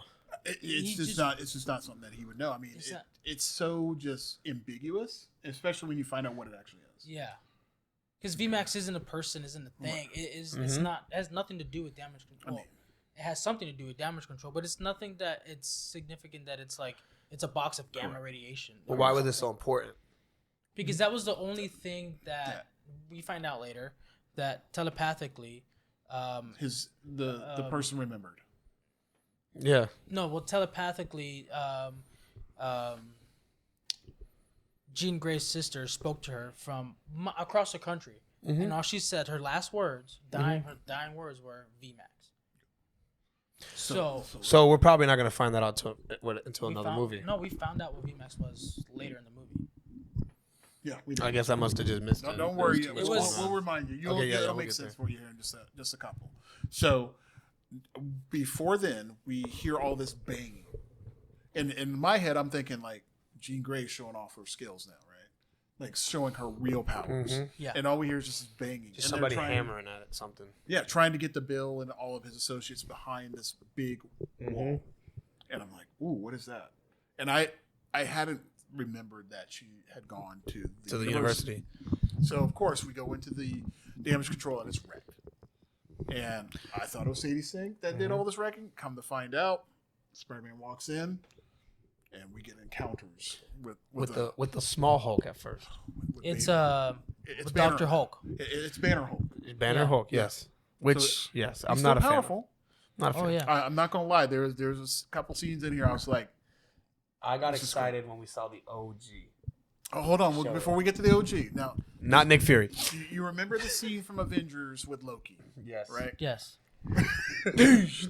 All right. I am a puny god. Yes. So we had this moment happen again Yes, we did. in this movie, and it was great. Yes. I mean, again, we just know how. But things powerful- happened before that happened, though. Remember that?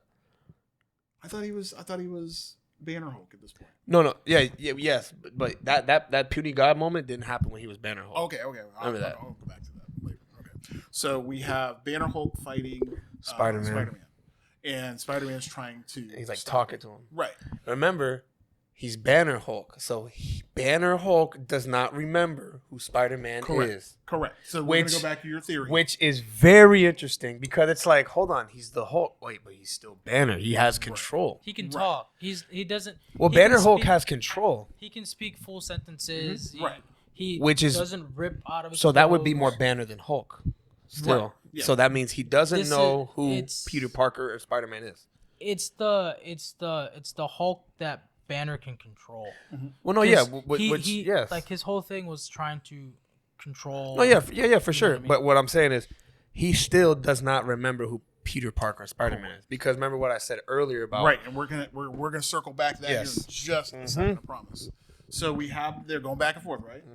And eventually we have a part where Frank comes in to help out Spider-Man. Oh, I love how he says, "What is that?" Oh, it's Universal. Now, Yeah. he's trying to regulate Hulk, right? Yes, he's trying to. Right? And he's using the device that he was going to put on the Jean Grey, but he realizes it can be universal for anybody. And goes back to the conversation that they had at the college because he was saying because if you can suppress this, then you can kind of suppress a lot of different things. And then Bruce was like, well, that would just be a universal inhibitor, and then that's very dangerous. Yeah, that's very dangerous. Absolutely. And then when he says this should work, it may not work for me. He says, well, it's gonna work for you because it's universal. And he looks at him like, I was just talking to this college kid, Ned guy, and now he's Spider-Man saying the exact same words that we were talking about. He's like, Ned. Yeah. So we're able to finally, beat the Hulk, right? We've got these special weapons that the Punisher brought along with him, and crazy sequences. Like the shots were absolutely amazing. Like when Spider-Man shot the web at Frank and dragged him across the floor. Oh yeah. When Hulk is Hulk's jumping over, and you just see the shot. Oh, well, my goodness. so some of the craziest shots in that movie were there. this is when he went. That was after he went full Hulk. No. He hadn't no. gone full Hulk. He was still Banner Hulk. He hadn't gone full Hulk. They didn't really fight that much when he became the real Hulk because he remembered. Well, remember, when he went full Hulk, he was going only against Spider-Man. It wasn't Spider-Man and Frank. Frank went off to go get CD6 Because and then remember, right. Frank got possessed. Right. Then he started acting Because funny. when he told him about, he's like, this is universal. He was like, get away from me. Literally, like that same scene, he was like, get away from me, and you can see him turning. And he lost control. He lost control. Yeah. Yeah. Yeah, but That's the shot we're talking about happened before that. That Frank, yes. Yeah, that happened before because that. Frank Yeah. had already shown up. At Yeah, that yeah. point. Mm-hmm. He started shooting them and everything. So now we have Banner going back. He's back to Banner-ish. Right? Mm-hmm. He lost all of his. Yeah, he's like, oh no, what happened? But Banner now has lost complete control of who he was, and now Hulk is taking over. He's got control. And right before that, that's when he said it's a universal. Right, and he's got that inhibitor to try to put on the back of him, and this is when we get our Hulk, the OG Hulk. Now, let's be honest, the OG Hulk is what we love to see. Yes. This is, and he was full, like, He is massive. He's like, I didn't. he's know not. you He's could not get a that nice big. guy. He's not a nice guy. Yeah, no. We haven't seen the Hulk since the OG Hulk since when? Man, probably what Avengers 2? Avengers Ultron. Yeah. The real Hulk, yes. Since Avengers Yep, because he was fighting. He was fighting against Tony.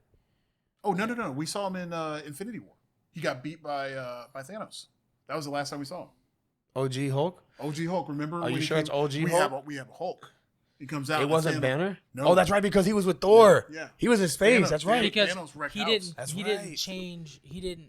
Hulk has The never whole gotten time he beat was like that. when he was with Thor. He was on that planet in Thor Ragnarok. Ragnarok, He was yep. the Hulk the entire time. Yep, He never right. went back to Bruce. He couldn't go back. Yeah, that's right. And then we got OG. We never Hulk. saw the Hulk get hand-to-hand got combat, like scared. beat like But that. when we got to see this Hulk, I felt like this Hulk was like the Hulk from Vicious. In, Well, he hasn't been out in so long. well, no, like this one reminded me of what we saw in Incredible Hulk. Yes. Like that huge, massive size. When he was fighting against my goodness. Abomination. Oh my goodness, yeah. He's like, I didn't know you could get that big. That was a great fight, by the way, Abomination. But I yes. mean, But that fight didn't really last long with Spider-Man because Hulk was just destroying everything, and then we got to see the Hulk. the puny smash. god. We got the puny god. He did the part. clap. Yes, That we haven't seen that in forever. and that was great. That Yes. was I don't even think they did that in the Avenger movies. A lot of clap. people forget that he has that sonic clap. Mm-hmm. Yeah, that was a fantastic move. Yeah. And then they go outside the building, they just like wreck a house, and then Spider-Man swinging through the building to go and wrap around Hulk. That was And he wraps up pieces of the building that are broken off to kind of weigh him down, which I like. And then that's when he tells him like, it's I'm your me, friend. so I'm your Peter. friend. This is where we get that scene. That's where he remembered him because the Hulk remembers. That is I didn't even catch on to that.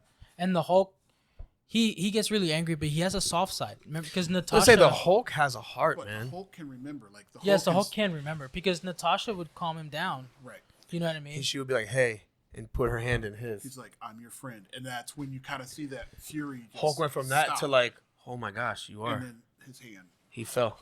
he falls back. That was that scene was probably one of the more telling scenes in the whole movie. That was one of those things that I would have never. It's like, hey, like that's the only person that's the first person that remembers who right, Spider-Man is. absolutely, Spider-Man is a friend of his. yes.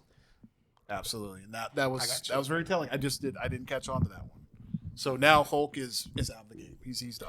I love how Bruce Banner, he's like, did I hurt anybody? Well, we Did I hurt anybody? we haven't gotten there yet. We haven't gotten there yet. No, because he fell.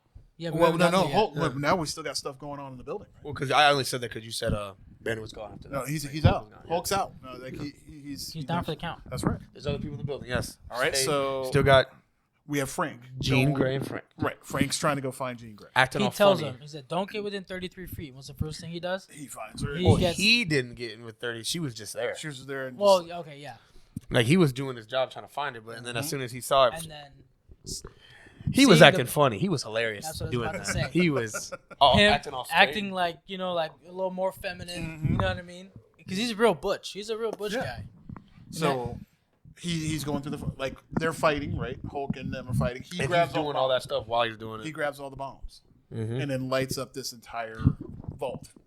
Oh yeah, he gets into that vault. And he breaks open the vault. And then he's like, Yep. Sadie Singh goes in there, tries to take him out, and Spider-Man shoots the gun. She starts what? acting. Well, she has Frank as like her bodyguard. Right. And she's asking about VMAX. Right. She goes, "Where is she?" And she goes, Sarah, which we later find out that it's her sister. no, she didn't say it like that. She got blue darted. Well, No, she did ask. After the regulator got... Well, she the said inhibitor. Sarah. Remember, the and that inhibitor was got it. put on her. She didn't. No, she said, "Where is she?" And then, but when she and then passed she out, she said said Sarah. VMAX. What is? Then she she goes, said- "What's VMAX?" And then Spider-Man puts the Inhibitor. and then She said Sarah. He webs Frank's gun to the wall, and then with the inhibitor, she also gets blue darted in the leg. Right. Yeah, and then she says Sarah. That was it. She says Sarah to only Spider-Man. Spider-Man. Yep. Mm-hmm. And Frank looks over. He's like, "Is that my gun?" And Yeah. that's when you find out Bill's a liar. Well, not yet. Not Not yet. yet, we Not haven't yet. found that No, yet. this is where they almost got me on this one because I was like, So- "How are they wrapping this movie up like this?" This is a little early. Bill messed up, right? Because Spider-Man hasn't figured it out. He hasn't put it together yet. But people have said when they're possessed by They don't remember. they don't remember. They just kind of show up. Correct. Bill says, when she got into my mind, the only thing I can remember her saying is Sarah for like a split second. Right. And But I thought you know she what I doesn't mean. remember. The guys don't remember usually. That's what they say. And he doesn't realize that until we get into the next scene with MJ. Right. So now everybody's getting taken away. Banner's getting taken away. Did I hurt anybody? Jean Grey's getting taken away. Right. Off to this secure island. Right. And Spider-Man now goes back to MJ. Mm-hmm. And this is when they have their moment. Like, this is the moment with the letter. He gets back there. I love it. And I love how she just no holds barred. MJ is sitting there at the table and looks at Spider-Man and says, "Take off the mask." She's crying. He's like, I loved the vulnerability. Yes. And he did it. She was crying. She was vulnerable, and he was vulnerable because he had just been through all this, and also she found the letter with all of his thoughts and everything that he wanted to say. "I want to talk to this Peter Parker, the person that wrote this letter." And the way she says it, Peter Parker. Yes. That hit the core. That was peak. And he just, not slow, he takes the mask He off. said absolutely. And she's kind And of she's surprised. Like, we went to the party. Yeah. She's like, "You were at the party, Yeah. and then you're at the donut shop before I went off to I college." said, why didn't you tell me then? It's like, I just wanted to protect Yep. you. And just to hear that part. And for her to To understand. remember the donut shop, though, that was years before. Right, but you're not going to forget people that Yeah. come through. I mean, there's just certain people that, You click. won't forget. Because remember when he was at the party, she had said, "Oh, nice flowers," but they were kind of talking as if they had met before, which Correct. obviously they have. But Ned is like, "Oh, have you guys met before?" Right. So you can tell like they had chemistry. Like certain glimmers, man. I'm telling Yeah. you. Like they're having like that deja vu moment. Maybe And I'll get into that later. I think going back to Tyler was saying earlier, like how she always had felt something. I think it was kind of like deja vu. Yeah. You know what It's I mean? like, this feels familiar. Yes. Yes. Absolutely. And this is like the climactic scene between the two of them, because she basically says like, "I know." Well, he says he loves her, and that was like, I saw people like crying. No, bro, I felt it. Like, I Yeah. didn't cry, but Yes. I was like, that was huge because you're like, and then she says the words, "I don't love you." Well, it's more like I can't because I don't know who you are. That's a real gut punch. That was huge. That was a big piece for him to hear that. And But it was also a reality because as like no, you gotta understand too. He is the reason why this spell happened. So Right. he's kind of this is the first time he's actually like hearing it to own up to it. Like I gotta hold myself accountable for this because I asked for this, and he's like, and the thing is, he didn't like run away from that. He just stood there and took it because she's like, I don't know you. She's like, why would you do this to me? Like, as far as All like, these years.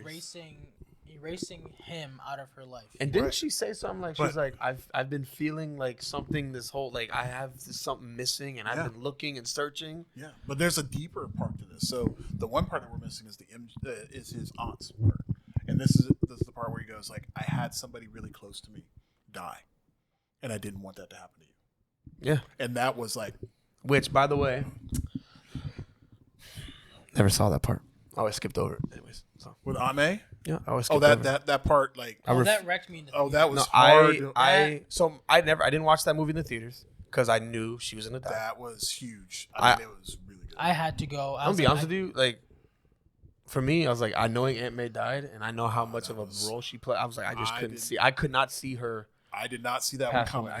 It hurt. No, I see did. it coming. Honestly, like, no lie to you guys, like, with the multiverse stuff, universes, it's like no, like definitely, Green Goblin can't be trusted. He was something was definitely gonna happen. Well, because I mean, we all know that he went after Tobey eventually- Maguire's Aunt May. We all know that eventually, like Aunt May does pass away because she in the first Spider-Man she is older, but she dies of old age. Yeah. The second one, she's not all that old, but still. But this one, This one was different. to die at the There was more- at the hands of Spider-Man. Yeah. You know what I mean? And by total accident Yes, because he 'cause was he fighting Green Goblin. Yeah, he jumped out of the way to Yeah. save himself and killed her. Yeah. Or And she they got, 'cause she didn't- got killed. But I She don't got mean to cooked. keep talking about this movie, but just the way they showed it, the way she got hit, and like, oh, you knew. And they didn't. Sometimes they'll kind of like pan the camera to another character. No, they did not. You knew they did not. Pull They want you to know They that went dark this for that scene. one. Yeah, Yeah. but But they knew though, like they had to go that dark for this, so it can. But make again- sense in this movie, But again, it's like you're pulling those emotional heartstrings. That was a big piece. those memories from Yeah. Peter Parker. For him to relive that was hard.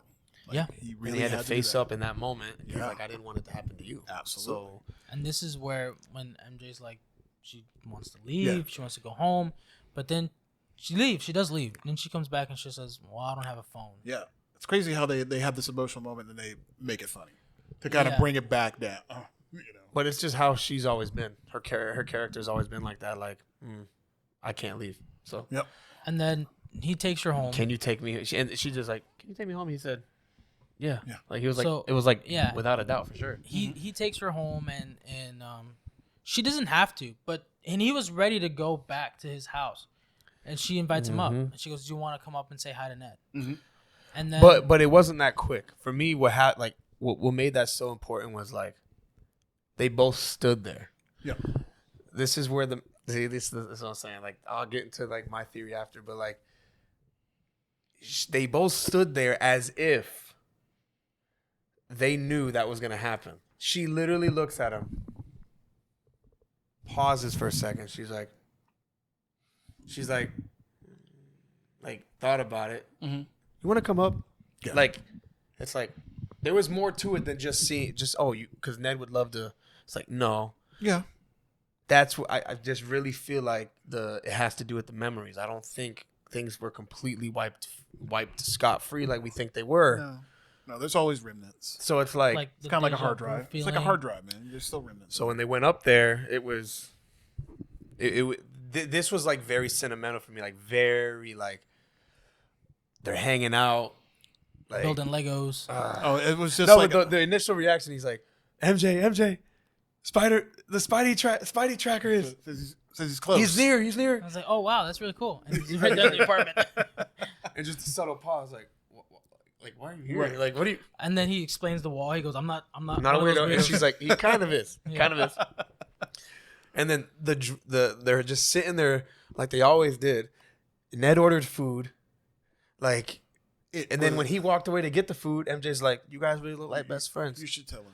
He says that Exactly. I really You miss should guys. tell him. Like him and MJ have been like, like she told him as like a girlfriend or a wife. Like, you should tell him. Right. Yeah. Like, so it's just I'm like, I don't know if people were looking into it that deep, but I'm looking at those little moments like I am too. like And things are starting to come around for her. He said it like after Ned walked away. He's like, I really miss you guys. She's like, "You guys really like best friends." Showed him the drawing. He's like, "Yeah." That was the clincher. And then like he said, "Are you kidding me?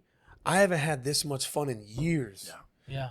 Years. Years. Really Throwing them telling her before you guys went to MIT, because this is what they did all the time. Right. And then he's like, I've missed you guys so much. Like, Yes. like this, man, like And then him and that Ned, for some reason that hit me harder. Like that was like a tearjerker for me. Just like the bonding, the friendship, and just this was never a side I expected to see from Spider-Man. And he still has like he's walking around like with the mask on. Like, I love it. Like he even though MJ knows what he looks like and who he is, but like just I see why they didn't have him take off the mask in front of Ned there, because of other reasons. Right. So, but that I think going to the apartment was probably one of the best moments of the whole movie. It's, this I would say it's one of my favorite scenes of without any action, without any exposition. I mean, it's just friends kicking it, building Legos, about to eat banh mi. Well, before he had to not leave. technically at this point, not even friends. Like it's like Spider-Man. Like I said earlier, he has an advantage to rebuild this relationship with them. They have no idea who they have. Ted, quote, they don't know who he is, but it's like it felt so. It just looked natural. Absolutely. It just they. That's why she said, "You guys really look like best friends." And did you look at the picture? Yes. So the picture's not with Spider-Man. No, it's The with picture Peter. is of Peter With Ned. Yeah, it's That- Peter Parker. That's what makes it so wholesome. Right. He's Spider-Man without the suit. But the Correct. only reason why she Without could the draw that is because he took the mask off. Her. Correct. Yep. But that's just to show that this bond. Like They broke that like fourth wall. Right. And again, like I said, it's kind of like a hard drive. Like you delete the hard drive, but there's still remnants there. Yeah, there's still a little something. And this is going to take us into the next scene. But he asks, he's like, MJ, do you remember what happened when you got possessed?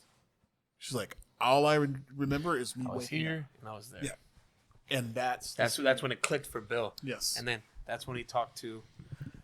He called Yelena again. Yep. He's like, "Hi, huge fan." I love Yep. that scene. And the interaction between them, she's like, But even Yelena was like, "Oh, you guys look like best friends." Mhm. Like, is that your like? He's like, the sad man has friends. Like sad man has like she even hinted that like, "Oh, I'm so glad that sad man has friends." Like, he's like, "What?" He's like, "No, like it just the fourth wall is broken. It's like they took Peter Parker's heartache and everything and made it funny in some way." But yeah, it was talking to Yelena and then he realizes, I got to go back to damage control. because Bill's a liar. Yes. Yes. And at this point, this is when we cut to, it wasn't damage control that he was at. Oh, this is It was that damage island. control, but they were already on the island because Jean Grey was already in custody. But remember, I feel like this is an important scene. Before he leaves, remember MJ says, "Peter, be careful." Yes. That is true. She didn't say Spider-Man. Oh, That's true. yes. Peter, be careful. Yes. That is true. And then you sitting next to me, you're like, did she say Peter? And I was like, hold on, let me rewind it. No, I was asking you that to be like, wait, did she just say Peter? Like not Yeah. like what did she say, but like she really just said that? Yeah. Like, Yep. And then Ned goes, his name is Peter? Spider-Man's name is Peter? and she's like, uh-oh. What are we talking about? Which that part, I love how they just dropped it in there, like, Peter, be careful. It's like, Yes, they knew. so it's like, They knew. and then they go to not damage control. They were on the island. Yes. Yeah, whatever island. So it's they a were remote at. whatever it is. island for damage control. So this is where they do all their testing and whatnot. Did Okay. you find out it's human testing? It's on mutants, on people that are special. Yep. Basically, And we find out Bill is trying to figure out what her powers are, right? Like the extent of what her powers can do. How far she can take it. Yep, and how he can now, they were not prepared. No. So they replicate it, right? And all of a sudden, he pushes her too far. Yep. Way too far. She breaks the inhibitor. Yes. But They have a conversation. But hold on, wait. Before that's important. Oh, they put her in the room. Right. You gotta break that down. They tried to make it comfortable for her. Okay. They put her in a glass room, which we didn't know. We the thought it room- was just a regular room. Yeah. Right. It looked like a little bedroom. Yeah, but we know they lifted up the walls. It's glass. Right. Sorry, I saw that and I was like, you guys are cooked. Yep. You're cooked. Because Yep. we've seen this with Jean Grey she almost killed Wolverine Yes. in the past. Like Correct. this is the same Jean Grey. She's just Younger. in a she's different universe. but she reincarnates. Correct. Different universe. Not even reincarnates. Just different universe. Just Correct. because like we got all these other superheroes from. So let's not get it twisted. This is not a Jean Grey that is just developing the powers, because No. this is where we find out about her sister. Yeah. Yes. I was gonna say we get So- And that was the backstory. part I wanted to address first before we talk about him pushing too far, because we get a So vision we of get- her own. We get backstory. When you said she's not developing her powers, because Yeah. mutants Mm-hmm. when they get to puberty, that's when Yep. their mutant gene shows. That's And when this- they get their powers. And so they go to that flashback for Jean Grey, pretty much when it all started for her. Okay. We have two sisters in a park. Yep. Two sisters in a park, and Sarah. She goes, "Who do you want to be?" And she said, "I want to be that lady over there. The what jacket? The lady in the yellow, pink jacket. Yeah. And she jumps. She and tells her it's it's too too far. too far. You have to hop there. And she goes, "Hop?" And then she shows her how to hop. Yeah. Telepathically. Yep. And then takes over the girl, waves at her. And Yeah. then she kind of just shows her how to hop a little bit, and then she's back, and then She asks, "Can I do it all to all of them?" yeah. But what I thought was very wholesome is they mention their mother. Mm-hmm. They talk about their mother, and she's like, because not Sarah, but Jean Grey saw the girl and the mom playing with each other. Correct. Yep. She had another. I think that's where this vulnerability started for Jean Grey. Like, she notices that she's like asking questions about her mom. She's still hurt. Well, not asking questions about her mom, She's- because I she don't- knew her mom. I don't think she's Her mom hurt. left. She just wants to know, like, what, like, she's curious, like, why, why? Because sounds like Sarah was obviously older Yeah. to remember. Sounds like Jean Grey doesn't really remember. That's like a gray area. Well, she knew. It definitely is a gray. Oh no. So- It absolutely is a gray area because of what happens later. So, She didn't know. the mom was having a hard time based on what Loving them. the information that Sarah gave us. Which could she be, she was having a hard time with just one mutant kid, but which could be, and then she found out that she had two mutant kids, and she which could failed. be a misunderstanding, because there's context to everything. Absolutely. Her mom probably just didn't leave him like that. Sarah has probably so much bitterness that she could have also been feeding that Oh, she's to totally Jean hardened. Grey. She's, Oh, 100%. 100%. she was Heartbroken. totally hardened. Like Her heart was hardened towards She her mother. knows like, mom's not coming back. She's a piece of crap. But You Jean know what I Grey, like any kid, innocent, curious, wanted to know more. Correct. Didn't really, she probably didn't believe it all the way. And I think she was misled by her sister in that way. Yep. Because of what happened later. We'll get into that. But so after that, we got Sarah. So we, she was. Ice cream truck pulls up. She said, "You want ice cream?" And she's like, "What flavor do you want?" Sounds like she was gonna rob the ice She's cream. mint chocolate chip or whatever she said. Sounds like she was gonna rob it. Yeah. Become the. I wanted to see that You want happen. mint chocolate chip? I'm gonna get you the whole truck. I wanted to see some ice cream get hot. I wanted to see that scene, see how that was gonna happen. But I could see that happen. that was a setup. The ice cream truck was a setup. Yes. Yes. 100% setup. For damage As control. soon as she went there, boom. Everybody. That was it. Weapons. Blue dart, All that. Yep. got her. And that was the last of Sarah. And then Well- Sarah in that scene. She that sees she was MJ, going after that. Well, no. MJ Jean tries to go to her sister. Yes, she tries to go to her sister, and Yes. she jumps into Jean Grey and Yep. then says, "Sorry, I have to keep you And then safe." and then sends her off to like this part of the park. Mm-hmm. And then they're long gone. We She don't know blacks how out. long they're gone. You don't for. even know where they went. Yeah. Yep. And you don't know how long, because Sarah's Nobody was in the park. Sarah's a stronger mutant, so Right. you don't know how long she held that on, Correct.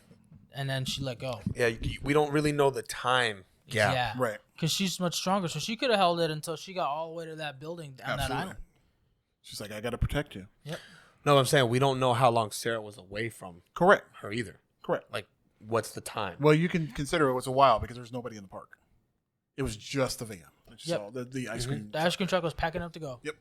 So it was a while. No. I'm saying how long Sarah was actually away from her. Like, was it years? Because she's been looking for her. Well, Remember, no. she's been looking for her. Right. Well, So, like, that's what I want to know. How long has she been searching for her I sister? think she was only searching for her sister for like a few months. Okay, so think like they as did- soon as that happened, she was on the hunt for Yeah. her sister. Okay. It was only a few months. Because it was Okay. just a two because of them. she was still looks around the same age. Yeah, I mean they, So- they, they A few weren't that months, much older. yeah. Yeah, it was only months. Okay, so I wow, remember so they- they were they- like in hiding almost. Yeah. That makes me wonder. Well, it was just the two of them after the mom split. Because if you go See, back now to I'm like Dark wondering Phoenix, like how you know like the mom and all this stuff. I'm sure one day we'll get that. We'll get. I mean, this is just Kind of reminds me of like the Black Widow situation. yeah. I mean, we'll it- get a little bit. I mean, if it's in a different version, and if Mhm. you watch Dark Phoenix, it's a different version. I mean, You know, we'll parents get didn't answers want to that. anything to do with it. But this, we'll see down the line what they do.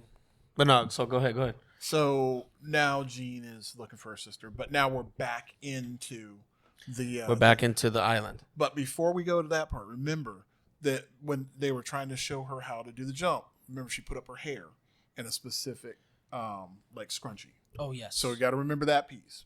yes. So we're now back in this room. I love that because I just saw today the spoiler she gave.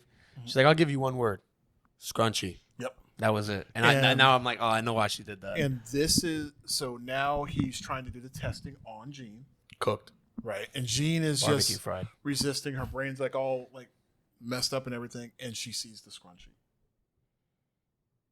And then her head goes back, and she looks up at the vent, and it's Vendor Max.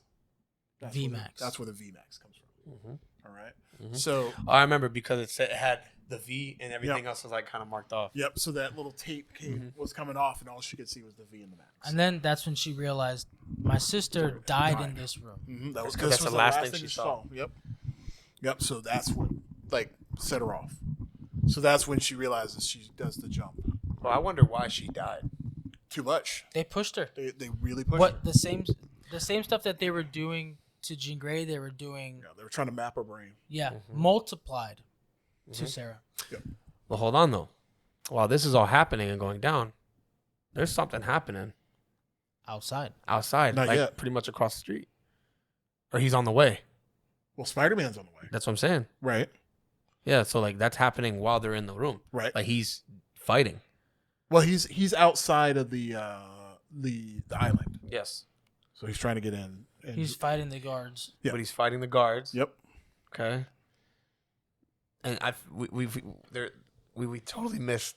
I call them the redcoats. No. We can get to the Well, red because coats. he saw them in the beginning. Right. We'll get to the red Yes. coats, but we'll reference them and why they were important, how they were used. Because That I mean, well, again, I'll tell you. Again, back to Shang-Chi. Well, I mean that's part of it. yes, it is. All right. So, Spider-Man makes his way into the place, right? I love that interaction where he's. Just give me a second, guys. I gotta stretch. Oh yeah. he's like, you get a good stretch in. Yeah, you did.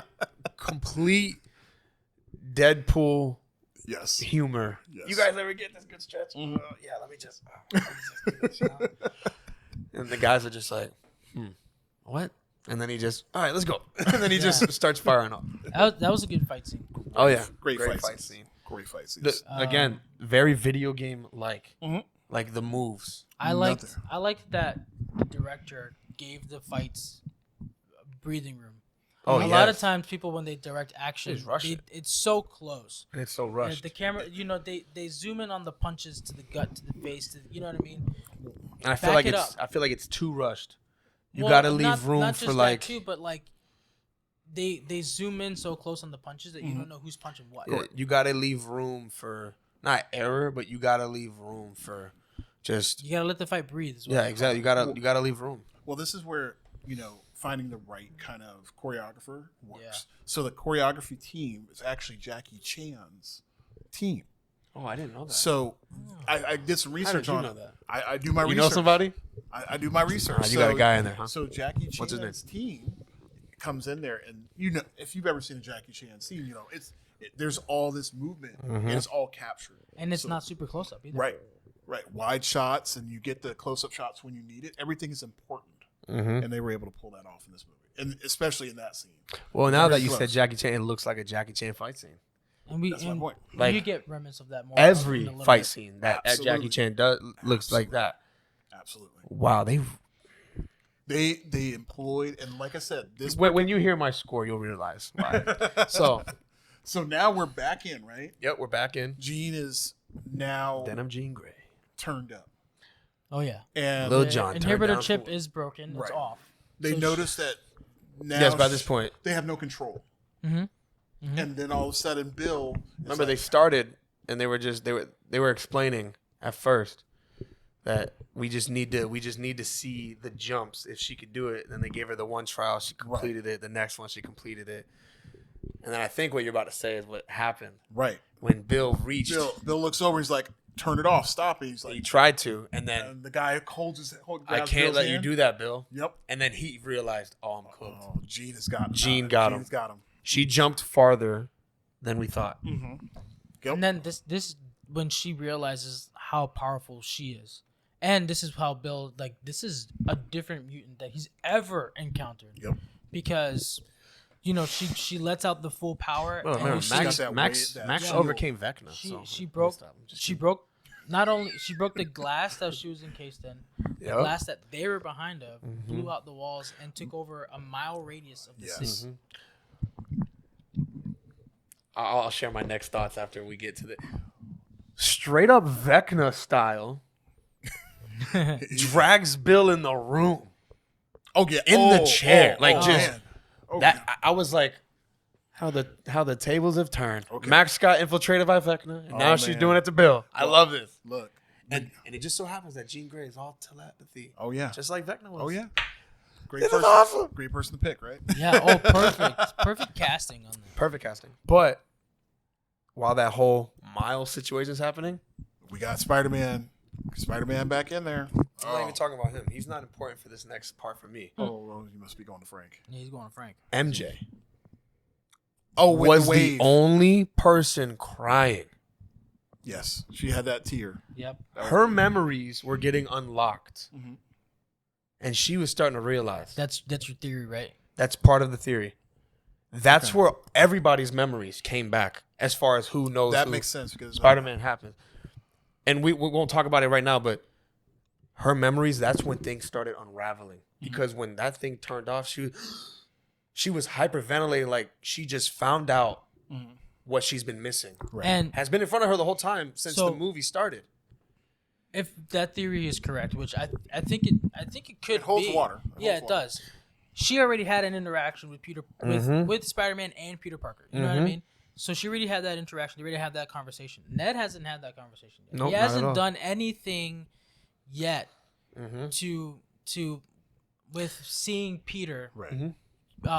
to remember him Yeah, as Peter. I don't think that moment was for Ned anyways. That was a No, that was This is a really MJ. Yeah, that was. boom. That to me, that is what carried that not carried, but that was the pivotal moment in this movie. Right Correct. there. Correct. She's the only one crying. Yes. I feel bad for, and I will say this: I feel bad for anybody who's trying to take a dump right before that happened. Could you imagine just standing up and just you're stuck? You're like, sorry. But we go back. Mid-wipe. Spider-Man is just absolutely wrecking havoc on the guards. He gets through them. And Marcus, tell me what happens next. Oh my goodness. What happens next? We get inside. This is the best part. By the It's way, this almost is like- the best part of the It's movie. almost like we're in a jail, right?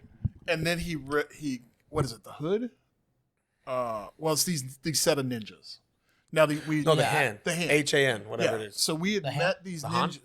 The hand. That's what it is. The Han Solo? So we had met these ninjas in the beginning of the movie. Yeah. Red And- coats. They were also in, I believe, Iron Fist. The Hand. It sounds familiar. Yes. It was either Daredevil or Iron Fist. One I of those think they- Netflix shows. I thought they were part of Shang-Chi though. No. No. No, because they're no. they're one of the ones for New York. Okay. I believe it's. Wait, Iron wasn't there Fist. another movie that came out that was it was Hawkeye, but they weren't in there. But there was another show that came out that was about the deaf girl. Oh, Echo. Yeah, I wonder if I don't know if I I'll have to didn't take a look at finish it, so I don't know No, if they that's were part of it. Hawkeye. No, I know, but it's like an extension, like her Oh. backstory, like because you saw like a bunch of different people in different color suits in those shows. Yeah, but I believe, But I don't know if they're in there or because not. I don't. Iron Fist is he's Asian basically. Like it's like the Asian style with ninjas Asian culture, and all yes, that stuff absolutely. like that. So the hand sounds familiar. Okay. It does. That It makes does. sense. Had their hand in everything. But we're talking like these awesome assassins. Yes. Red outfits. elite now. assassin. Yeah. And Bill had turned them to work for him. So it was basically Smart his bodyguards. move when we found that out. We're like, yeah. okay, cool. That's actually this guy has good intentions until yeah. he didn't. So we have the scene. Spider-Man, assassins, swords, Chinese stars, all sorts of weapons. But they're not just the regular hand. They're being controlled by Jean Grey. All of them are being controlled by Jean Grey. I love how they talked to her. She talked to him. Oh, through them. Oh, yes. yes. Oh my goodness. And yeah. those people still had their masks on. Oh yeah. So it's like you just see the mouth moving behind it. And he had his mask on too. Absolutely. Yeah, his mask hasn't come off yet. So that I'm just saying, that fight scene. The fight scene was The fight scene, fantastic. yeah. Started off, it's just like first person attacked him. He was getting beat up. Oh yeah. He was blow for blow, and then he was getting hit with the little the taser knife stick, like the shock ones, and he's getting beat up and all this stuff, and then it just gets to a point. His web grenade. His web grenade got disintegrated by a weapon for them, Oh yeah. That we they have made. weapons against you. Yeah. and that's what Jean Grey even said through them, right? Yes. He's like, "Oh, you think that they're not gonna have a weapon to destroy you? They Yes. have Just in case you got out out of line." Yes. And when that line was spoken, I was like, Yep. "These guys are the bad guys." So his web grenades, his web shooters, Kevlar, he makes the Kevlar web thing he has they get broken off Yes. one by one, and then after he he's- shot the web grenades when they got disintegrated, right? Yeah. Yeah. Yeah, but he goes to block a move and, And it then gets they- broken off, and then he uses his other hand and it gets And then broken breaks off, the other one. and then he gets stabbed. He does. Yeah, and then this is when you see like he's just getting He's getting beat up. Yeah. You see the final hits where he's getting Yeah. hit by And everybody. then something changes. And then Jean Grey she's just talking to him and trying to like get into his head, and she can't. And she's like, well, she's either gonna get in his head or she's gonna kill him here Yep. in this scene. And then he kind of realizes that, and then he takes off the Takes off the mask. Yep. he takes off the mask, but he also takes off the inhibitor chip. Right. Yep. Because he realizes. We're missing an important thing here. He had a conversation with Wolf, and she was telling him, or somebody was saying to him, "Who are you gonna be?" This is what Gene. This is what Gene was saying. Okay, This cool. is, this is where the change happens. Okay, because I was like, did we miss it or we didn't? Okay, No, cool. this It is- was here. this- It was here. It was This here. is the part It because was here. he's about to go ahead and get basically stabbed by the And die. assassin, right? And she And- says, "Who are you, Peter Parker or Spider-Man?" Yeah, he went to black eyes, And then he said, both. right? And the eyes go back to normal. Sheesh. And he's in full control of this new arachnid. He made this He's- whole. Oh my gosh. And he just He wrecks became him. the strongest Spider-Man from this movie. Yes. He does his sight his senses are heightened. Yep. Someone throws a star, Yep. and he just watches it go by and stare. That was a great scene. And that reminded me of the scene in the first Spider-Man when when Flash threw a fist at him. there's that And he scene, went- And but then also the the scene bomb. with the glider Yep. at the end of the Yeah. movie. No, you're right. Yep, he knew. He felt it. We have the Head Spidey back. we have the Spidey sense officially. It's working. Yep, All right. it's working on max max He's- mode. I'm gonna just say the Toby sense is now taking over Yeah. Tom Holland. Yes. Now he's hitting that peak. Yes. that Andrew should have hit. And he's a never lot did. stronger. He's way stronger. He's the strongest Spider-Man. Because he shoot. Remember, because he tried to break down the door and he couldn't before when he had the inhibitor. But when chip. he did, and then he kicked a guy through the door and he went through the wall. Absolutely. And again, fight scenes in that part. I mean, but like incredible. the whole thing when he had them like in their own like webbing in there, he was doing the spin. Yes. Oh yes. That. Yes. And then pretty much the fight was over with them. Mm-hmm. He goes in that room. Yes. And then it's him. Everybody's stuck. Everybody's like stuck. Now hold on. Before that, remember we got Jean there, and you know she's got the glass all around Bill. So we got a scene similar to what happened. But everybody's stuck. That's when everybody's stuck. Everybody's stuck, but Peter's not stuck because she can't get in his mind. Well, she did try. She did finally get. No, I'm saying, but that's why he's not stuck. Right. Remember, vulnerability. Yeah. If I could describe this in one word, this whole movie is vulnerable. Yeah. Vulnerable. Yeah. Goes. I can't get into your mind. But the thing is, when she infiltrates his mind this time, he allows it. Yep. Go ahead. And she does not understand that this is everything that she wanted to hear from her mother. Yep. The conversation that we got, this is the third time we see Aunt May walking up to Peter sitting on the bed. Mm-hmm. We got just a little bit more every time, but this time it really went. We got the full conversation, but it wasn't Peter. It wasn't Peter sitting on the bed. Yep. It was Jean Grey. Yep. She wanted because she needed to hear those words, and it's like May was talking to her. Correct. Yep. Not Peter. Yep. So it's like. That's why with the whole Sarah and Jean were on the bench. She was asking about her mom, and Sarah was just like, so like, don't even like, no. Yeah. But it's like she needed to hear those words. Absolutely. To break down that wall. And then she heard him, and then Peter sat on the bed with her. Mm-hmm. And that, I was like, wow. The development and the vulnerability in this movie has been very eye-opening. Yes. How do we go from that to this? To these two people. By the way, things are still... Yeah, we got to go back outside. We got to go outside of this wall. Yes, because something else is happening while this is all happening. Frank is trying to go ahead and help the situation, right? And Frank isn't stuck either. Right. No, Frank's on the outside. He's outside of the He's mile. outside the wall. The mile. Oh, correct. He only went for a mile. Correct. If he were to walk into there, then he would be... So now Frank's on top of the building. He set up a sniper. He's got this high caliber rifle. Set up to shoot Jean Grey. Yep. He's got it. Eye right on her. Yep. Perfect. So now you want to be the one to say this part? You can. I'll let you take the wheel on this. Did we cover the part where Peter Parker ends up sitting next to Jean Grey? Yeah. They had their conversation. Then cause I just mentioned that he even sits with her and talks to her and says like you don't have how he relates to her. Yep. I lost someone I love too. Yes. And pretty much made her feel like, hey, I'm your. He's like, you're not alone. You're not alone. Remember, he came here and said, I'm here to help you. Yes. She didn't believe him. Yep. But he wanted to help her. Yes. And and I feel like that's going to benefit the both of them down the line. Yes. But you can go ahead and. So basically, she goes like, I don't have anybody. And he like, looks at her and it's like, you got me. And that's when the snap happens. Like they're back to reality.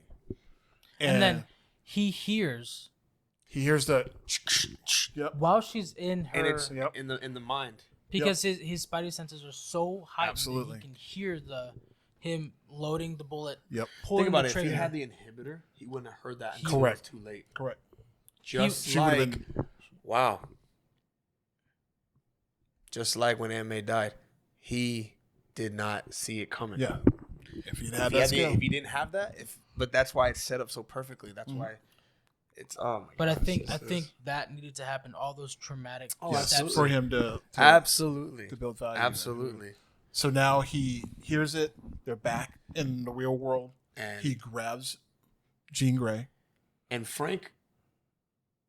Oh no! Go. And the shot goes off, and she realizes that the blood is not hers. Well, when he got shot, he paused. She said, "Are you okay?" He goes, I'm okay. Yep. And he falls. And Frank knew right away when he shot that. Yeah, he knew he knew what he did. Right. But not on purpose. But he knew what Spider-Man just did. And how brave. Well, remember, it broke that whole barrier. The mile-long barrier. Yep. And then he dropped boom. And you see all the blood. Yeah, Like, all it's pouring the out. blood. It's pouring out. I gotta give it to them, man. They really. I love how dark they're going. Like not dark, but just I love how they're not They're like we're pushing. not afraid to They're pushing. show this because It needs to be seen. It had to. You can't have go this movie softballs. without that. No. and so Especially if you're gonna get shot. it skips with to that size of a bullet. so it doesn't show how he got him, but Remember, Gene helps him. yes, but what's going on with Bill this whole time though, guys? What happened to Bill? He's still trapped in the chair. Remember, she put him in the chair and locked him in. Right. But after Spider-Man got shot and he pulled her away and Didn't Bill like go? the glass fell. Okay. Yeah. And then Bill like got up, right? No, Bill's still stuck. stuck in the He's chair. stuck. Yeah, he's she stuck in the locked him chair. But I believe I believe he got arrested by the NYPD. They didn't say that. They didn't show us. That never really got shown. I don't know. I don't know. Honestly, But- he I'm gonna do a probably got away. Because Okay. we would have saw that. We would have saw Maybe. that he got arrested. Maybe. But no, That's just another reason to go watch the movie. Yeah, gotta watch it again.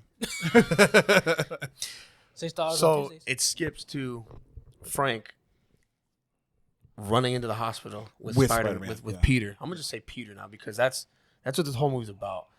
Yeah, it's Being Peter. both. It's Peter. Yeah. It's Spider-Man and it's like when Tony Stark publicly said, "I'm Iron Man." Yeah. and It's a two Peter. intertwined. So It's now a Peter story. it's Peter Parker Yeah. in the hospital, Yes. and And then it cuts to the city Cuts- this morning. well, it cuts to the news articles saying Spider-Man critical condition. It's everywhere. People are heartbroken. People are distraught. They're so like they can't believe it. Everybody's sad, and he's in this room critical condition. And then it goes black, and then it shows what's happening. He's in the room, Yep. and Frank is asleep. You see You the see gloves, everything sitting there. You see the mask. Yes. You see that MJ dropped off the drawing Correct. of him and Ned. Right. It's funny. I bet you Ned didn't even go with her and see that No, drawing. no, not at He all. hasn't even noticed the He drawing. doesn't even yet. know it's there. Interesting. Yep. So he wakes up. He notices that he's breathing. And he's like, oh, "What's going on?" Here's a snore. And then, Frank. and then he wakes up. And then what's crazy is Frank is just saying like,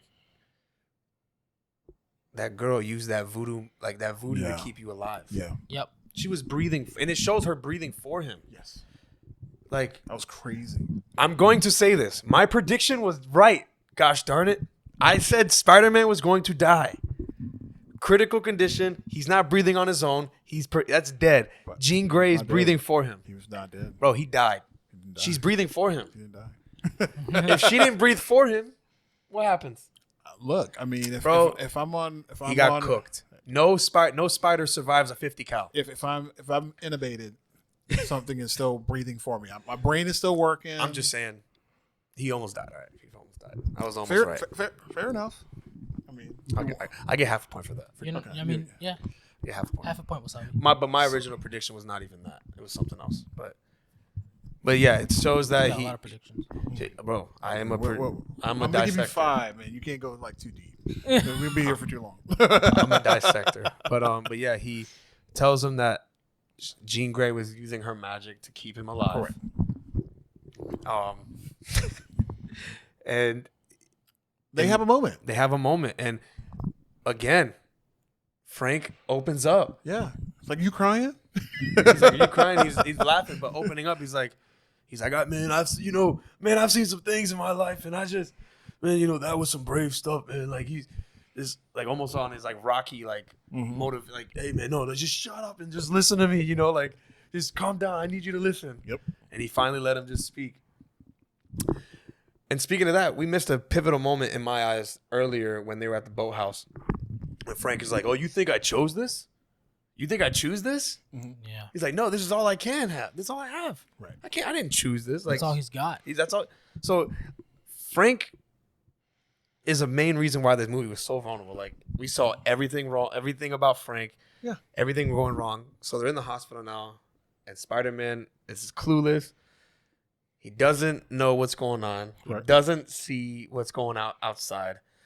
And he's like, "Oh yeah, man." Talking about all the people outside. He's starting to hear stuff. He's like, "Yeah, man, they've been here since last night." But before then, remember what Frank says about like I've never had a friend like this. Huge, Yeah. huge piece, like huge. This movie was a lot about friendship. I didn't see that one coming, and that one was good. Called him So now- friend. Now you have It was like a bond. different. Yes. And Frank is he's a vet. He served. I don't Yeah. remember what branch of the army, but he He served, and He gives me normally, Marine vibes all day. when you serve with someone, those are your brothers. Yes. And he said, for him to say, "I've never had a friend like Yeah, this," to that's- Spider-Man, that's a that's When he's had that's brothers in huge. the That's a military, yep. big move. That's yeah. huge. And I mean, a lot of people wouldn't catch that. But, No. that's a big one. I'm gonna say he was in the Navy because he went to a boatyard. Possibly. But I'll have to do my digging to find out. or he's a I couldn't- Marine. He gives me the Marine It, vibe. I can see explains Marine, in the show. He gives me Semper Fi. Okay. Semper Fi dies. So he does give off. now he says, "Go take a look at the window," and this is when we find out how valuable Spider-Man is. Spider-Man really is to that city. And what Yeah. does Frank do? He said, "Hey, if When you you're ready if to you go, need to leave. I ready got to a go." plan." Yeah, he said they had to cut through the suit, Mhm. but no one's been in here. Right. You know what I mean?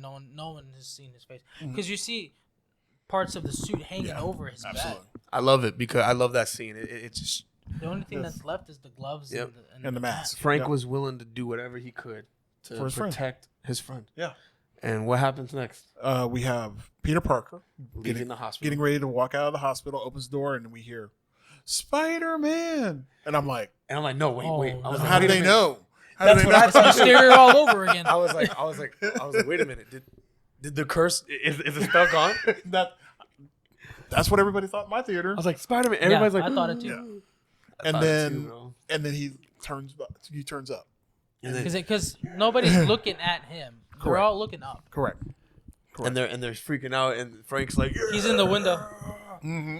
and then everybody's like, Spider-Man. That was a moment. And I love how the kid, because kids just know. It's like They're very intuitive. Yes. he looked at Peter and he's like, I know. he's like, He's the only one walking away Mhm. and not cheering when everybody's cheering and staring at but Spider-Man. it's just interesting that the kid was on his dad's shoulders and he just looks at him and he goes, Yep. and then does he it goes back. right back. So it's like that kid knows. Yeah. He just gave it away to that kid. So it's just like, man, like that was wholesome, like very, very direct, very intentional. Mm-hmm.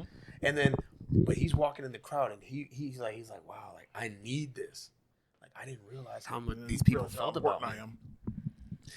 Like Correct. it really shows that Spider-Man runs New York. Like because remember, Stark tired. Tower, Avengers Yeah, but he's are not New York. in that area. Yeah, he is He's New York. New York. I mean, that's his home. You know, people really love him. Yeah. You know, so he knows he's very valuable, and he has to keep doing what he's doing. And then the He's two. the friendly neighborhood Spider-Man. So after that scene, there's two more important. The two most important things happen in this movie after that. So we have our scene where we see MJ on the roof that they all were on, And she is rubbing something. A some necklace type of, that he gave her. Yeah. Yep. The necklace There. he gave her Yes, back then. yes, Not- significant. Yeah. Back then. Yeah. So that's how I know her memories She are knows. back. She knows something. Her memories are back. At that moment, she's cherishing that moment. She's like, I have that void Yes. filled. I know. And not only on that roof, but in the same exact position, the same spot she was Yep. in. She was always on. And she's rubbing the, far necklace left. like, Yes. because at that point she doesn't know where Peter is in that Correct. moment. She doesn't Correct. know what's going. She doesn't know where he is, so she can't go look for him. Right. But like it's like it's very like she's rubbing the necklace like he's there with her, Mm-hmm. and then we have our last scene. then which is where he first heard Ned's voice in the movie. Yeah, so we're back. he- Back at the store. back to his routine, his Yeah. daily routine, buying the flowers for Aunt May. Correct. And he hears the ping of the Spider-Man tracker. Yeah. And he turns around and sees Ned, and Which is interesting because Ned's right there. yeah. And so he sees Ned, and then This is the big one. He's gonna turn around and leave, and then he decides, no, I'm gonna go Yeah. talk to him. And he almost didn't introduce himself as Peter. Right. He was gonna say Maynard Correct. again, but he says, no, I'm Peter. Yeah. And then shook his hand, and then they did their the shake. Well, hold on. Without the handshake, because a lot of people are saying, "Oh, he just knows him because MJ said that he's Peter." No, No. it's That handshake. the handshake was it. Ned, That's their handshake. Those are the only two that did it. Yeah. Because you see when he meets his college other buddies, friends, they don't even do that. they just dap him up Yes. normally. Yeah, it was that bond, And and when he says, he blinks like 3 times, like he goes, Oh, Peter, Peter. and then Peter. fade to black. That was it. What did it for me is when was Tom Holland's was Peter's smile, like he knew. He's like, it's back. Yeah, Like it's back. Like yeah.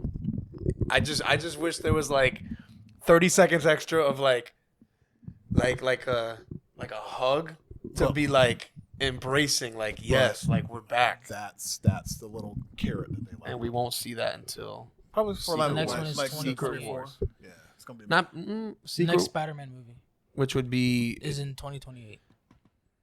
it's also it's like Spider-Man Darkest Days or something, I have no idea. It'll be probably after Secret Wars. which is in 2029. No, Secret Secret Wars Wars is next year. Oh, thank God. Yeah. It's Doomsday, and then I think Secret Wars is in the middle of the year. But I It's wonder, March or April. but I wonder after Secret Wars is next December. But I wonder. Oh, next. Oh, really? Uh-huh. I wonder if Secret Wars is when we'll see that, or is it gonna be like? I think Secret Wars is with the scrolls. Secret Wars, we're gonna get our black costume. We're gonna get our symbiote. But do you think Ned's gonna be behind the operation and talking to Spider-Man and helping him? I don't know. I don't think Ned is going to be popping up until after Secret Wars. So like the next Spider-Man movie is Yeah, when next we'll one. actually see the relationship building. Yeah, you got to have time for that to breathe. You cannot just like, oh, there it goes. You can't. Yeah. do that. Because That's now all this whole making time sense. it's like, what's MJ doing? You know, like this is great. She's definitely probably not gonna be with her boyfriend no more. No, this. I think that relationship, because what she said before is like, oh, he says I'm withholding. there's no connection. There's no. Yeah, I mean, yeah, It's he's just withholding. physical. It's just a physical connection at that point. So, do we want to go ahead and go to after our credits, and then we'll go into what we? Yeah. sure. Okay. Yeah. All right. So And then we'll go into our We get thoughts. on, one. like- We get one. one post credit scene. Yeah, that's not it. mid post. and it was only like 20 seconds. yes, and you have to go. Body tracker. You have to go all the way through the end because it's kind of tricky. Some people thought that it ended at a certain point. You got to go all the way to the end.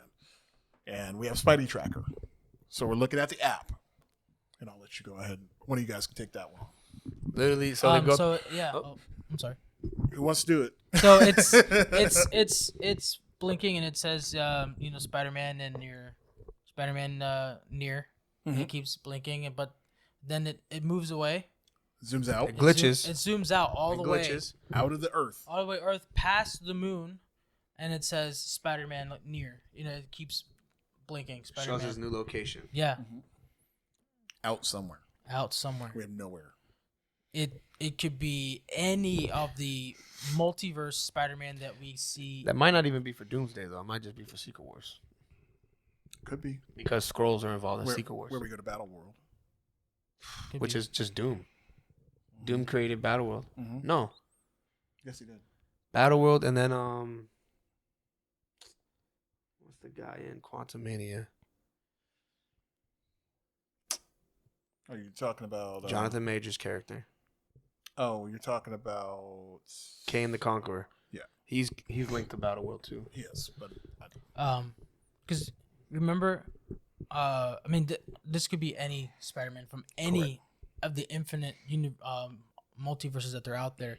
Because remember, Doctor Strange, I think he said that when in the Multiverse of Madness, he said that when he did the spell Mhm. to forget who Spider-Man is, like it ripped open a bunch of different universes. It could be that, like a Spider-Man, that's a space Spider-Man. You know what I Yeah. mean? Like. I'm sure that this is going to be for another Spider-Man. It's either one that Yeah. we know or it's going to be Miles Morales. One of the two. Yeah. In the game, Miles Morales and regular Spider-Man, I don't know how it is in the comic books. Mhm. They share the same universe. They do. Yeah, they So I don't know. do. They do. Yeah. So we'll see how that all comes together. All right, so this is where we get to the part where we're going to take a look at predictions. Now, remember, Yeah. this is predictions based off of this particular movie and things that we've seen in this movie. So we'll give you like 2 to 3 things that you might think will happen moving forward. from this movie. Yeah. You got a lot, so you have to. So you want to start it off because you're the one that has the most. Yeah. What's your significant ones? I'm not gonna say like I have predictions. But like I don't have a lot of predictions. I just like dissecting what's already there, on like how Ned, remembered Peter.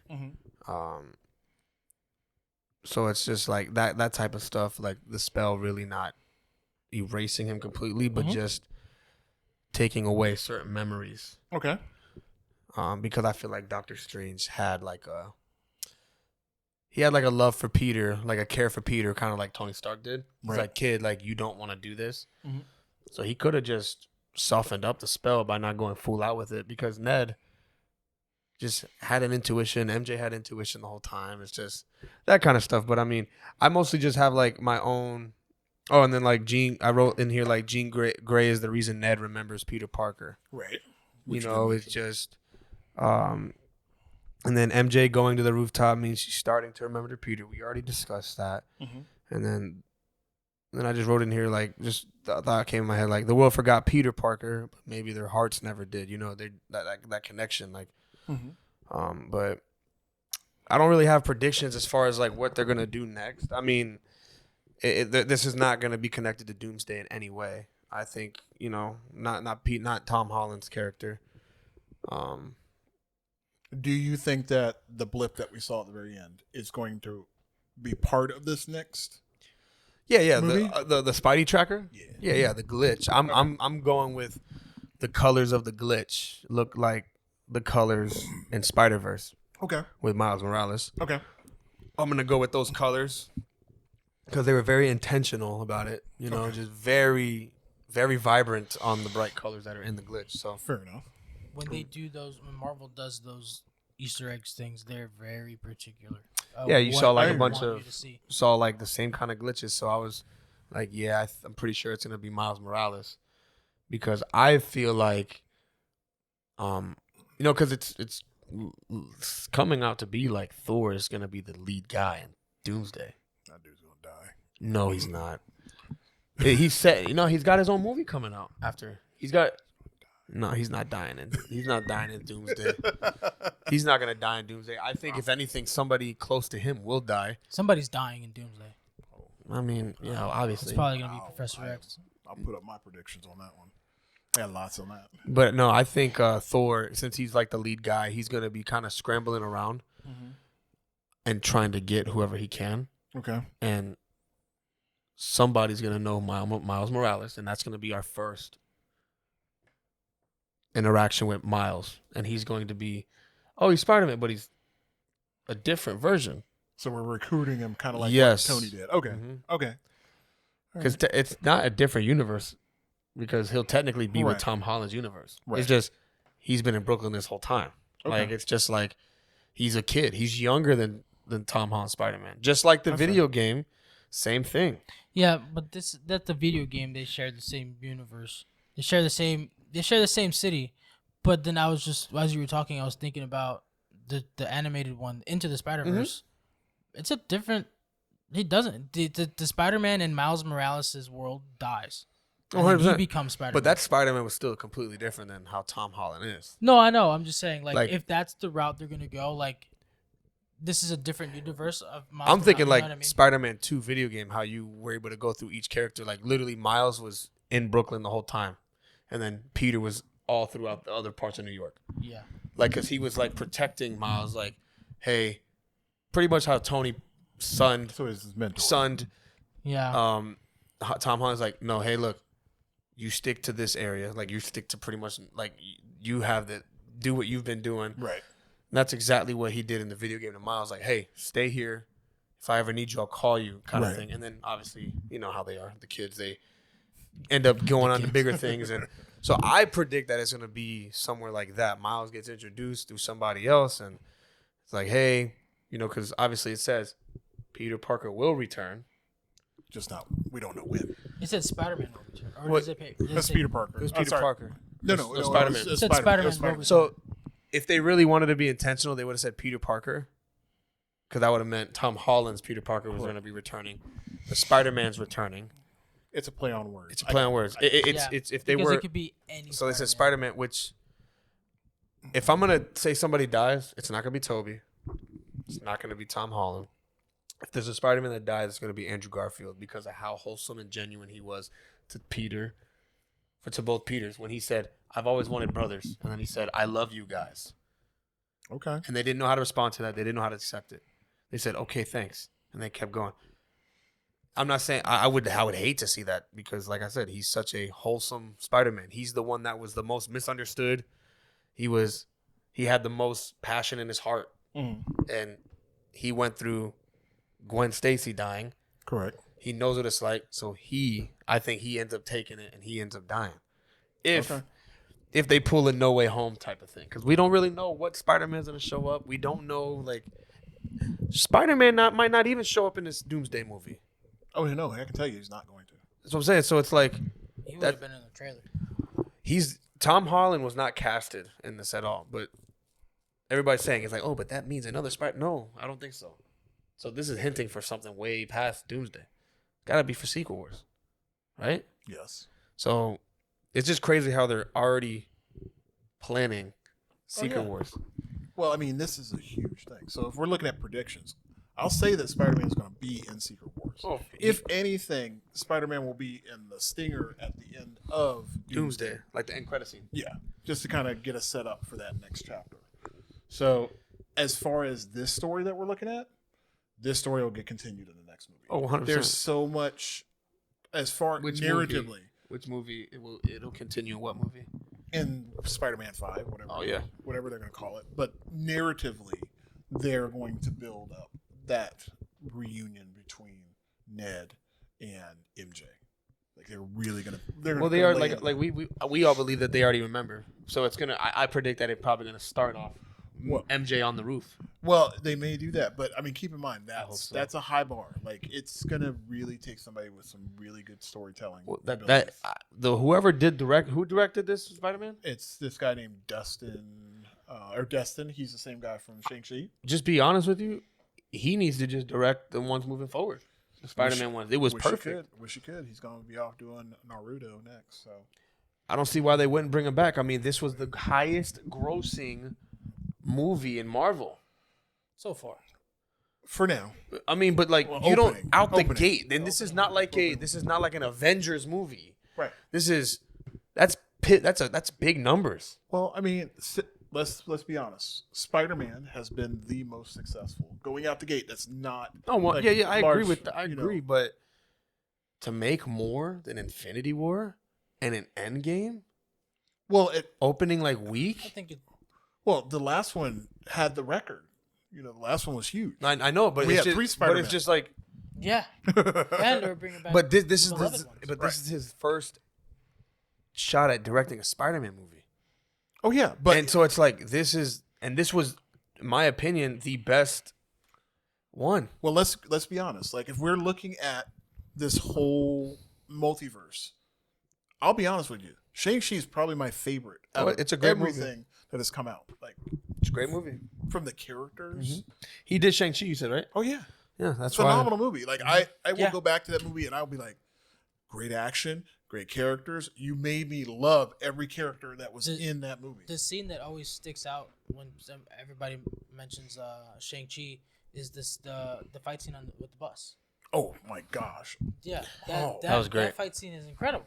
Again, that in and out, close up shots, everything was valuable. I mean, But yeah, I think he should direct the other ones because if they're gonna go with that, it would make no sense to just take this storyline and it'd be so disrespectful. They're not Star Wars. They're not gonna do that. They're not gonna sit there and come out the gate. Force Awakens was great, and then all of a sudden leave us with so many questions. Why? every time they keep raising the bar. Well, that's what I'm saying, and that's why you said that's such a high bar. They start the movie off with them doing that handshake in that store, and guess what? That is huge. Yeah. What would Peter Parker and Ned do right there? Yeah. They would just go out and They'd say tornadoes. He's like, we gotta go get. No, they said let's go find MJ. Yeah. And then they go. Yeah. And Heart of Hearts would love to be like, oh, MJ's there, she ain't there, somebody got her. Well, we're gonna see what happens. I just Somebody's feel, always getting MJ. yeah. Somebody's gonna push it too far, and I think we'll end off on like a wedding in our third movie somewhere else. Oh, You think so? Yeah. Or a kid or something like that. They're gonna push that story. Yeah, it's gonna be huge. I think a wedding would be great. So like they're gonna think so. they're gonna pretty much give him like the Tony Stark like Mark. Yeah. bloodline like kind of story. Like Yeah. How he gets married. Pepper. Yeah, because remember, like when he gets the symbiote suit, that's going to change who he is. Again, so we're gonna move. That's that. going back to the video game. Well, Well, also there we're was going that back little to. tidbit. Mhm. I forgot at the end of what movie, but there's that little symbiote. Right. Yeah, but that this- was with Venom, right? Yeah. At the end of it, yeah. Yeah, but it wasn't Far From wasn't Home. at the end of a Venom movie. It was at Far the From end of- Home. Yeah, Yeah. it was at the end of Far an From Home. MCU movie. Far From Home. Was it Far From Home? Yeah. After Mysterio, No. after he no, it was when when Spider-Man was exposed by Mysterio. It That was was- on the TV. That and was that the first one. No, but that was the no. That's when he did it because that's what the news articles when Peter Parker's like Peter Parker Spider-Man, Yeah. and that's when Venom looked at the screen and started licking the screen. That was the first end credit scene with Venom. Yes. There's Right. another one. But In No Way In No Home, Way Home, that's when there's- he was at the bar. Yeah. Yes, that's the one you're talking about. I was just speaking off the first time we saw it. Right. There was the piece of the symbiote suit that got left behind. Right. So, And so it's gonna go looking for him. correct, and that's where we're going to see that piece. And then And we're my gonna- prediction after that is that's how Null gets brought into this. I don't think we're going to see Null. Not right away. We will. Eventually. I don't think they're going to go that route with Null. They already got Gore the Gobbler at one point in Thor's. But let's be honest. Null's next. Let's be honest. How good did they do with Null? With That Null? was a completely different. You have situation. You have to storytell properly in order to bring Null. He's a big bad. No, I know he is. You can't put him in one movie. No. He would be. He's like that Thanos deserving of respect. No, Yeah. absolutely. No, but no. I guarantee you. No, when they bring Null in, we will get Null. It will be over time. Like they had 2 end credit scenes with Venom already. True. With dealing with the Spider-Man situation. True. They could have put that in one movie, but they didn't. They're building that up. Like Venom, Null is the guy that controls the symbiote. I think they were trying to build to a Null. They showed him in the third Venom movie, but I don't think they're gonna build to him. Remember, that was a Sony movie. I know, but so has these last all these Spider-Man movies are Sony movies. No, I get that. They're just spearheaded by Marvel. I believe they're still gonna do Null, bro. It's like you can't if you're just gonna go symbiote, there's a cap. You have to. There's nothing higher you can go if you're not gonna introduce Null. Wipe out the symbiote like track. Don't try it. You might as well not even continue with it, in my opinion. Like that's just there's a cap to it. I don't know. And the Venom movie wasn't really that great, in my opinion. They weren't. No, That's what I'm saying. So The first one was good. How do you revive? I did enjoy How the do you- first one, but How do you revive Venom? You bring out Null, and you make it relevant. But they're gonna have to build it up correctly. I think that Venom needs to be a one shot. I'll be honest with you. I really do. I really feel like it's got to be a one shot. And they should just one shot him with Null breaking his back. Because here's what they do: is they bring Venom in, Mm-hmm. and Venom gets stopped ultimately by the Fantastic Four. No Mhm. one wants to stop him, and I think that's where they need to go with that until they So actually treat figure out Venom. So treat Venom like more of like a side character. Yeah, which I agree with. That's not a bad idea. I like the way, like in part 3 of Spider-Man, what I did like is how they were showing how the symbiote was infiltrating Spider-Man. I think they need to go that route, but I think the way that Tom Holland acts, I think it's going to work better for him because he's got that youthful side, Okay. and it's going to really affect how he deals with people. True. And they're going to show it, and we're not going to have a dancing Spider-Man again, so it'll be perfect. take on this. Well, that's why Brand New Day. Put some dirt in your eye. It means like also a brand new day for Spider-Man. Like Yeah. he knows how to deal with things now. He's mature. So I mean, I think we covered pretty much everything. So like what? So now before we wrap it up, Juan, let's start with you. Your final thoughts of this movie, and your 1 out of 10 score. Oh boy. My final thoughts. I have none. I absolutely loved this movie. I love all the Spider-Man movies, but this one right now is my absolute favorite one. Wow, that's and that's huge. yeah. What's your score? My score, Remember, we're going to 10 now I know we're going to tens now. because of Captain Marcus. Yeah. 10 gives a lot of room. That's huge. Yeah. If it gets a 10. Remember what we talked about last night? I've never given a movie a 5. No, I know. So 10, there's a lot more room. For me, I'm gonna give it a 9.5 stars out of 10. Wow, That's pretty solid. it's really good. Anything else before Marcus tells us final thoughts? Anything else, Juan? Me? Yeah. No. All right. 9.5. 9.5. All right. So you want to hear my thoughts? Yeah, Okay. yeah, Okay. yeah, So come I'll be honest with you. I was not looking forward to any more Spider-Man after Amazing. Amazing was my favorite. And when I saw With Garfield. yeah, Garfield was my favorite. I see that It was. I mean, he's my favorite. He was my favorite. yes, Absolutely. For lack of better word, it was amazing, and I loved every bit of it. I loved his character and portrayal. Mm. So when I heard Tom Holland was going to come on, I was like another one. Hesitant. But how they brought him in instead of giving me this whole rehash of the whole story again was perfect. So Homecoming for me, I love Homecoming. It's great. So when I rank my movies, Michael Keaton, so good. this is my second favorite Tom Holland movie. Okay. This is a solid movie. Homecoming was your first. Yeah.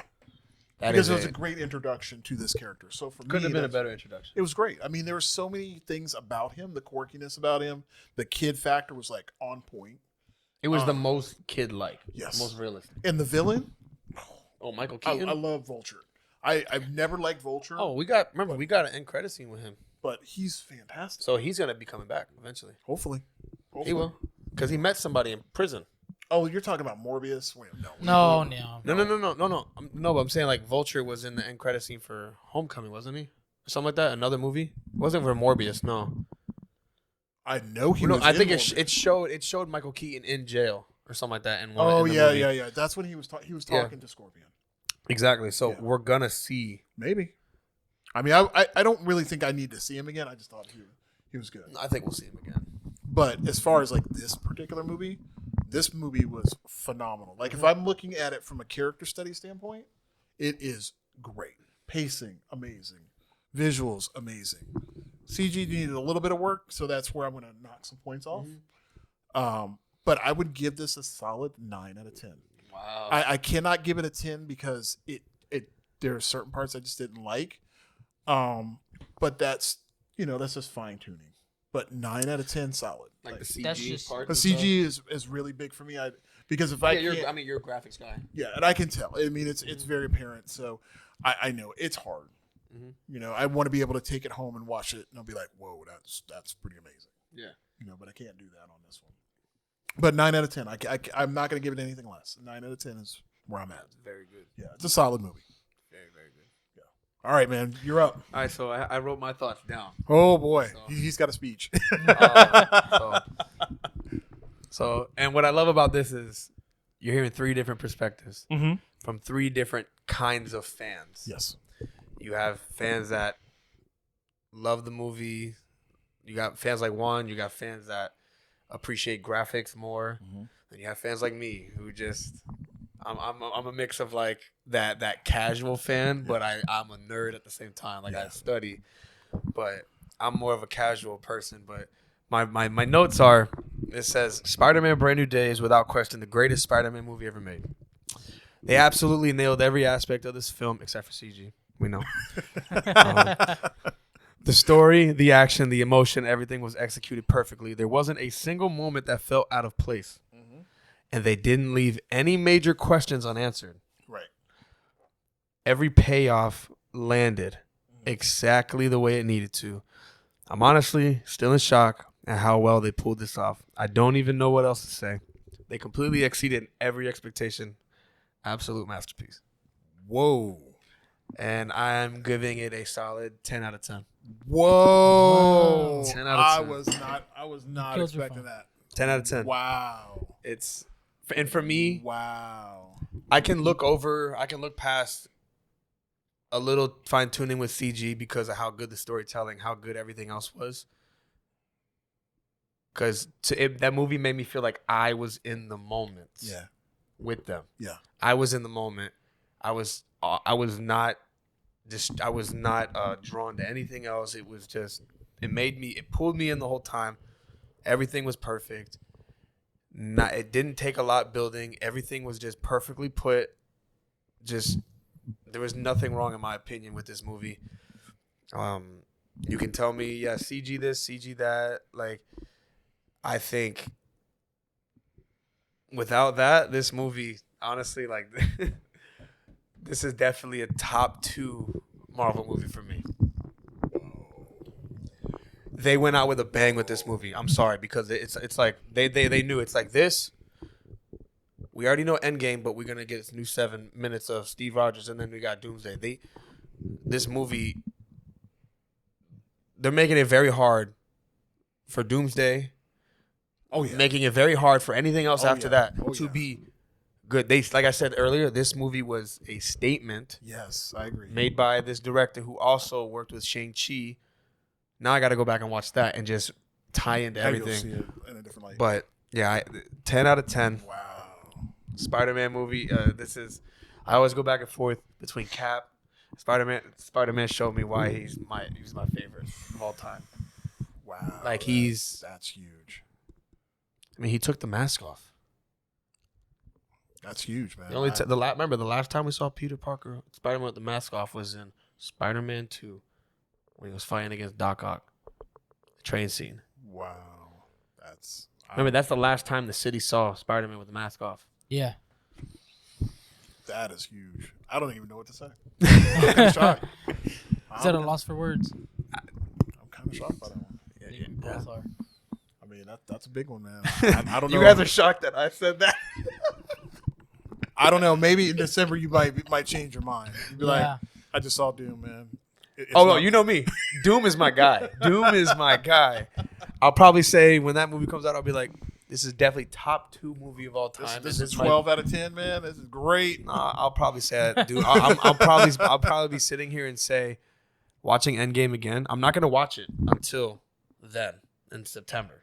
Okay. I'm not gonna watch Endgame. I'm not gonna watch Infinity War. I'm not gonna watch anything that ties in because I want it to be like I'm watching it for the first time again. Correct. I want to go in with that. Yes. Because I don't remember everything about Endgame. Oh, I just want to go in there and just fresh mind. I remember everything. But no, I'm gonna probably say Doomsday is the best movie ever made. That's what I'm giving that prediction for Doomsday. But yes, that's a big bar. Yeah. Well, they set the bar high with this one, and they knew that how good this movie was gonna be, so they gotta set it high with Doomsday too. Well, let's put it this way. I will say this: when we're talking predictions, money wise, this movie's gonna make over $1 billion, easy. Oh, Doom? Okay. Absolutely. Oh, no, I'm talking about this one. the Oh yeah. Spider-Man movie. Yeah. It's gonna make over $1 billion. Absolutely. Now, because this is really good, I will predict that Doomsday is going to make over $2 billion because this movie is solid. Yeah. And you know that going into I didn't expect it to be this great. This brand new day. I didn't either. I thought it was going to be on par with the Tom Holland ones, not the No Way Home. But like maybe more like Far From Home kind of. But when you think about it, and I look at this, it's not just Peter Parker; it's how Peter Parker interacts with all these other people. That's what made this movie win. Because it's not just one person. We're talking Punisher. We're talking Bruce Banner. We're talking Scorpion. MJ. Everybody. Elena. Everything was important, and that's why I think this is going to be a winner. Like it's huge. Yeah. So, Gives me high hopes for the next Spider-Man movie. Well, look, Marvel's been like this now. Like we're on an upward track now. You haven't seen Thunderbolts yet. No, not yet. But Thunderbolts is That to me that's where because there was a time when Marvel was doing this. Yes. That's when they were pushing out quantity. No disrespect. That's when the most trash show ever came out called She-Hulk. And why you didn't see? That's when She-Hulk came out. That's when all them little shows came out. And then yeah, it was Marvel fatigue for me. and then it started doing this. Kinda got lost in When the do you think it shuffle. went back up? After Deadpool.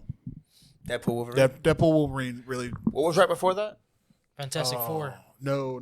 Before that was Ant-Man and Quantum, whatever. yeah, and Marvels. Quantumania. I didn't watch that movie. I didn't watch that either. You didn't miss much. And we had Thor, Love and Thunder. horrible. I mean, It's not it's horrible. It's just the way trash.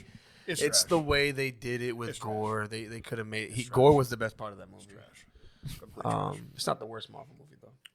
It's pretty up there. I mean, Ant-Man 3 is pretty much the worst thing I've ever seen. Besides I the almost guy walked in the squishy suit phase, Quantumania wasn't the worst in my opinion. I almost walked out. I don't walk out of Marvel movies. I almost walked out of that movie. I came out of that movie. Are you gonna look at me right now and tell me that Thor: Dark World was better? I didn't even Everybody watch it. knows. Everybody knows how I feel about Dark Thor: World. The Dark World is probably one of my worst.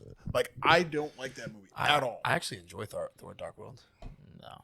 You're better than me. This is why it's so great to I have saw three it once opinions. and I was- This is how. I can't watch it. It's unwatchable for me. Which one? Thor: The Dark World. Yeah, same. I can't. I don't know, man. I cannot. No amount of No. Natalie Portman can save that. There's so many movies. Look, there's so many movies in this saga I can't watch I understand. at all. Like, it's bad. They did Thor wrong in those movies, but when they started going back up, you said Deadpool, Ragnarok Wolverine. I think Ragnarok's the best standalone Thor movie. Yeah. I don't know, man. The first one's good, but Thor, Ragnarok. first Thor. No, Ragnarok's the best. Yeah. First Thor was for me, but this new Thor movie, it's gonna be a darker one. It's gonna be back to like how Thor wasn't so comical. Watch. I'm okay with that. That's fine. I need to see Thor wreck house. That's what I want to Well, see. that's why I said he's the lead guy in Doomsday. He's putting everybody together. see. Because why? Let's see. Tony Stark ain't there no more. We're about to find out. Remember, Cap ain't there either. I mean, I'm just saying, what we're about to go ahead and get into is going to be amazing, and I'm looking forward to it. I'm all for Endgame. Like, Endgame is going to. You're gonna go. Man, we all three of us might as well just go watch Endgame. I'm down. September. I'm next down. month. Look, I already told my son tickets. So man, we're buying as soon as I can get them. I'm buying them. I will not be in the front row. I'm gonna be in the back. Oh, watching we the sat movie. in row 2, and actually Nope. at the Yeah, mall. we No, sat- I'm gonna tell you right at the mall. Row 2 was perfect. You know what you do? You buy those tickets in the handicap section. I'm going to tell you this works. You buy those. I know you shouldn't, but I'm giving you a heads up. That's what I did for Man, Infinity War. look, hey man, look, AMC's Like you gonna said on the floor? look, AMC Regal. No, man, they got the nice huge chairs. Oh, yeah. Oh, AMC Regal Port Jensen Beach is gonna see this and they're gonna ban us. that's okay. That's all right. I have to go to AMC in Melbourne. Nah, They literally told me, man, if somebody needs to sit there, you got to move. And I'm like, okay. Nobody came, but people don't know that trick. I do. I feel bad using that, man. I'm I gonna do be not. like Captain America and I do not. have morals. I do not. I mean, we can go to Sinopolis and go to Jupiter. It's expensive, but I'll go. It's worth it. We'll go to matinee. Yeah. I'm down. So yeah, But yeah, you need to watch Thunderbolts. Thunderbolts. Yeah, This I is the will. first time we watched Thunderbolts. My wife was like, "This movie's pretty good." Because she liked all the characters. Erica watched it. She loved it. My wife doesn't know jack about anything on Disney Plus, but that she was like, She really she was interested because of Yelena. Yelena's character Yelena. is Because she's like I loved her in Hawkeye, yeah. Yeah. and I was like, she was great. And I liked her in the Black Widow movie. You're gonna love her in this movie because then you have the interaction between her and her dad. So Yeah. it's That the questions are answered, and oh my gosh, it's so that's not even the best part. Oh no, Like I love Bucky in that movie. there's so many different great characters. B characters actually make sense. Those B characters turn into A characters in that movie. Yeah. Remember, they call them the new Avengers. Yeah, I know. So it's- now you got homework. Gotta catch up, bro. You gotta get I the. got that. I got. You gotta get your that. exams. I gotta watch Fantastic Four as well. I haven't seen that one yet. What? Yeah. All right. Oh man. We Yeah. might have So to- that's where we end this off. And so I gave it a 10. Brand New Day, Spider-Man 10. I give it a 9. 9.5 from Mr. Fantastic. It's a pretty high mark. Hey, I know people are probably gonna look at me and tell me, "Oh, I love the movie," but you're crazy. No, I don't. I don't No. believe that. 98% critic score. I mean, so you've. that's good. huge. That's Yeah. not done. I'm just saying you've seen the comments on the last videos, and people just don't agree with me. Look, ever on that's purpose. okay. That's They do all it on right. purpose. It's all good. It's all subjective. Yep, yes, they are. So season 1, episode 1, that was great, guys. books? This is great. All right. Season 1, episode 1. This is Season great. one. Let me know when No, we come season back. 2, episode 1. 2-1. 2-1. 2-1, 3-2-1. 201. 3-2-1, start 1. Let's be real. 201. So we're gonna run it back when we have Endgame. Oh Is that yeah, what of we're gonna do course. next? This Oh is- yeah. Okay. So this is And episode Tuesday. 56. Oh man, I'm so You'll be September. September and December. Uh-huh. Oh, yeah. That's about it. I'm ready to run it back. If you guys want to do one in the middle, we can go ahead and do that. Maybe we can do some like Fantastic Four or something like that. Maybe. Hey. Or we could go like best to worst in the I got you. multiverse. So, all right, guys, look, man, we're back. So you're gonna see a bunch of clips of us. Yes. I feel like this was a good episode. It was longer, but Yeah, it's Worth we got a bunch of clips for this, so we're gonna be Oh, great. yeah. It's gonna be awesome. Game on. yeah. Appreciate you guys for tuning in, and don't forget, just to always be real. All right, Captain Marcus.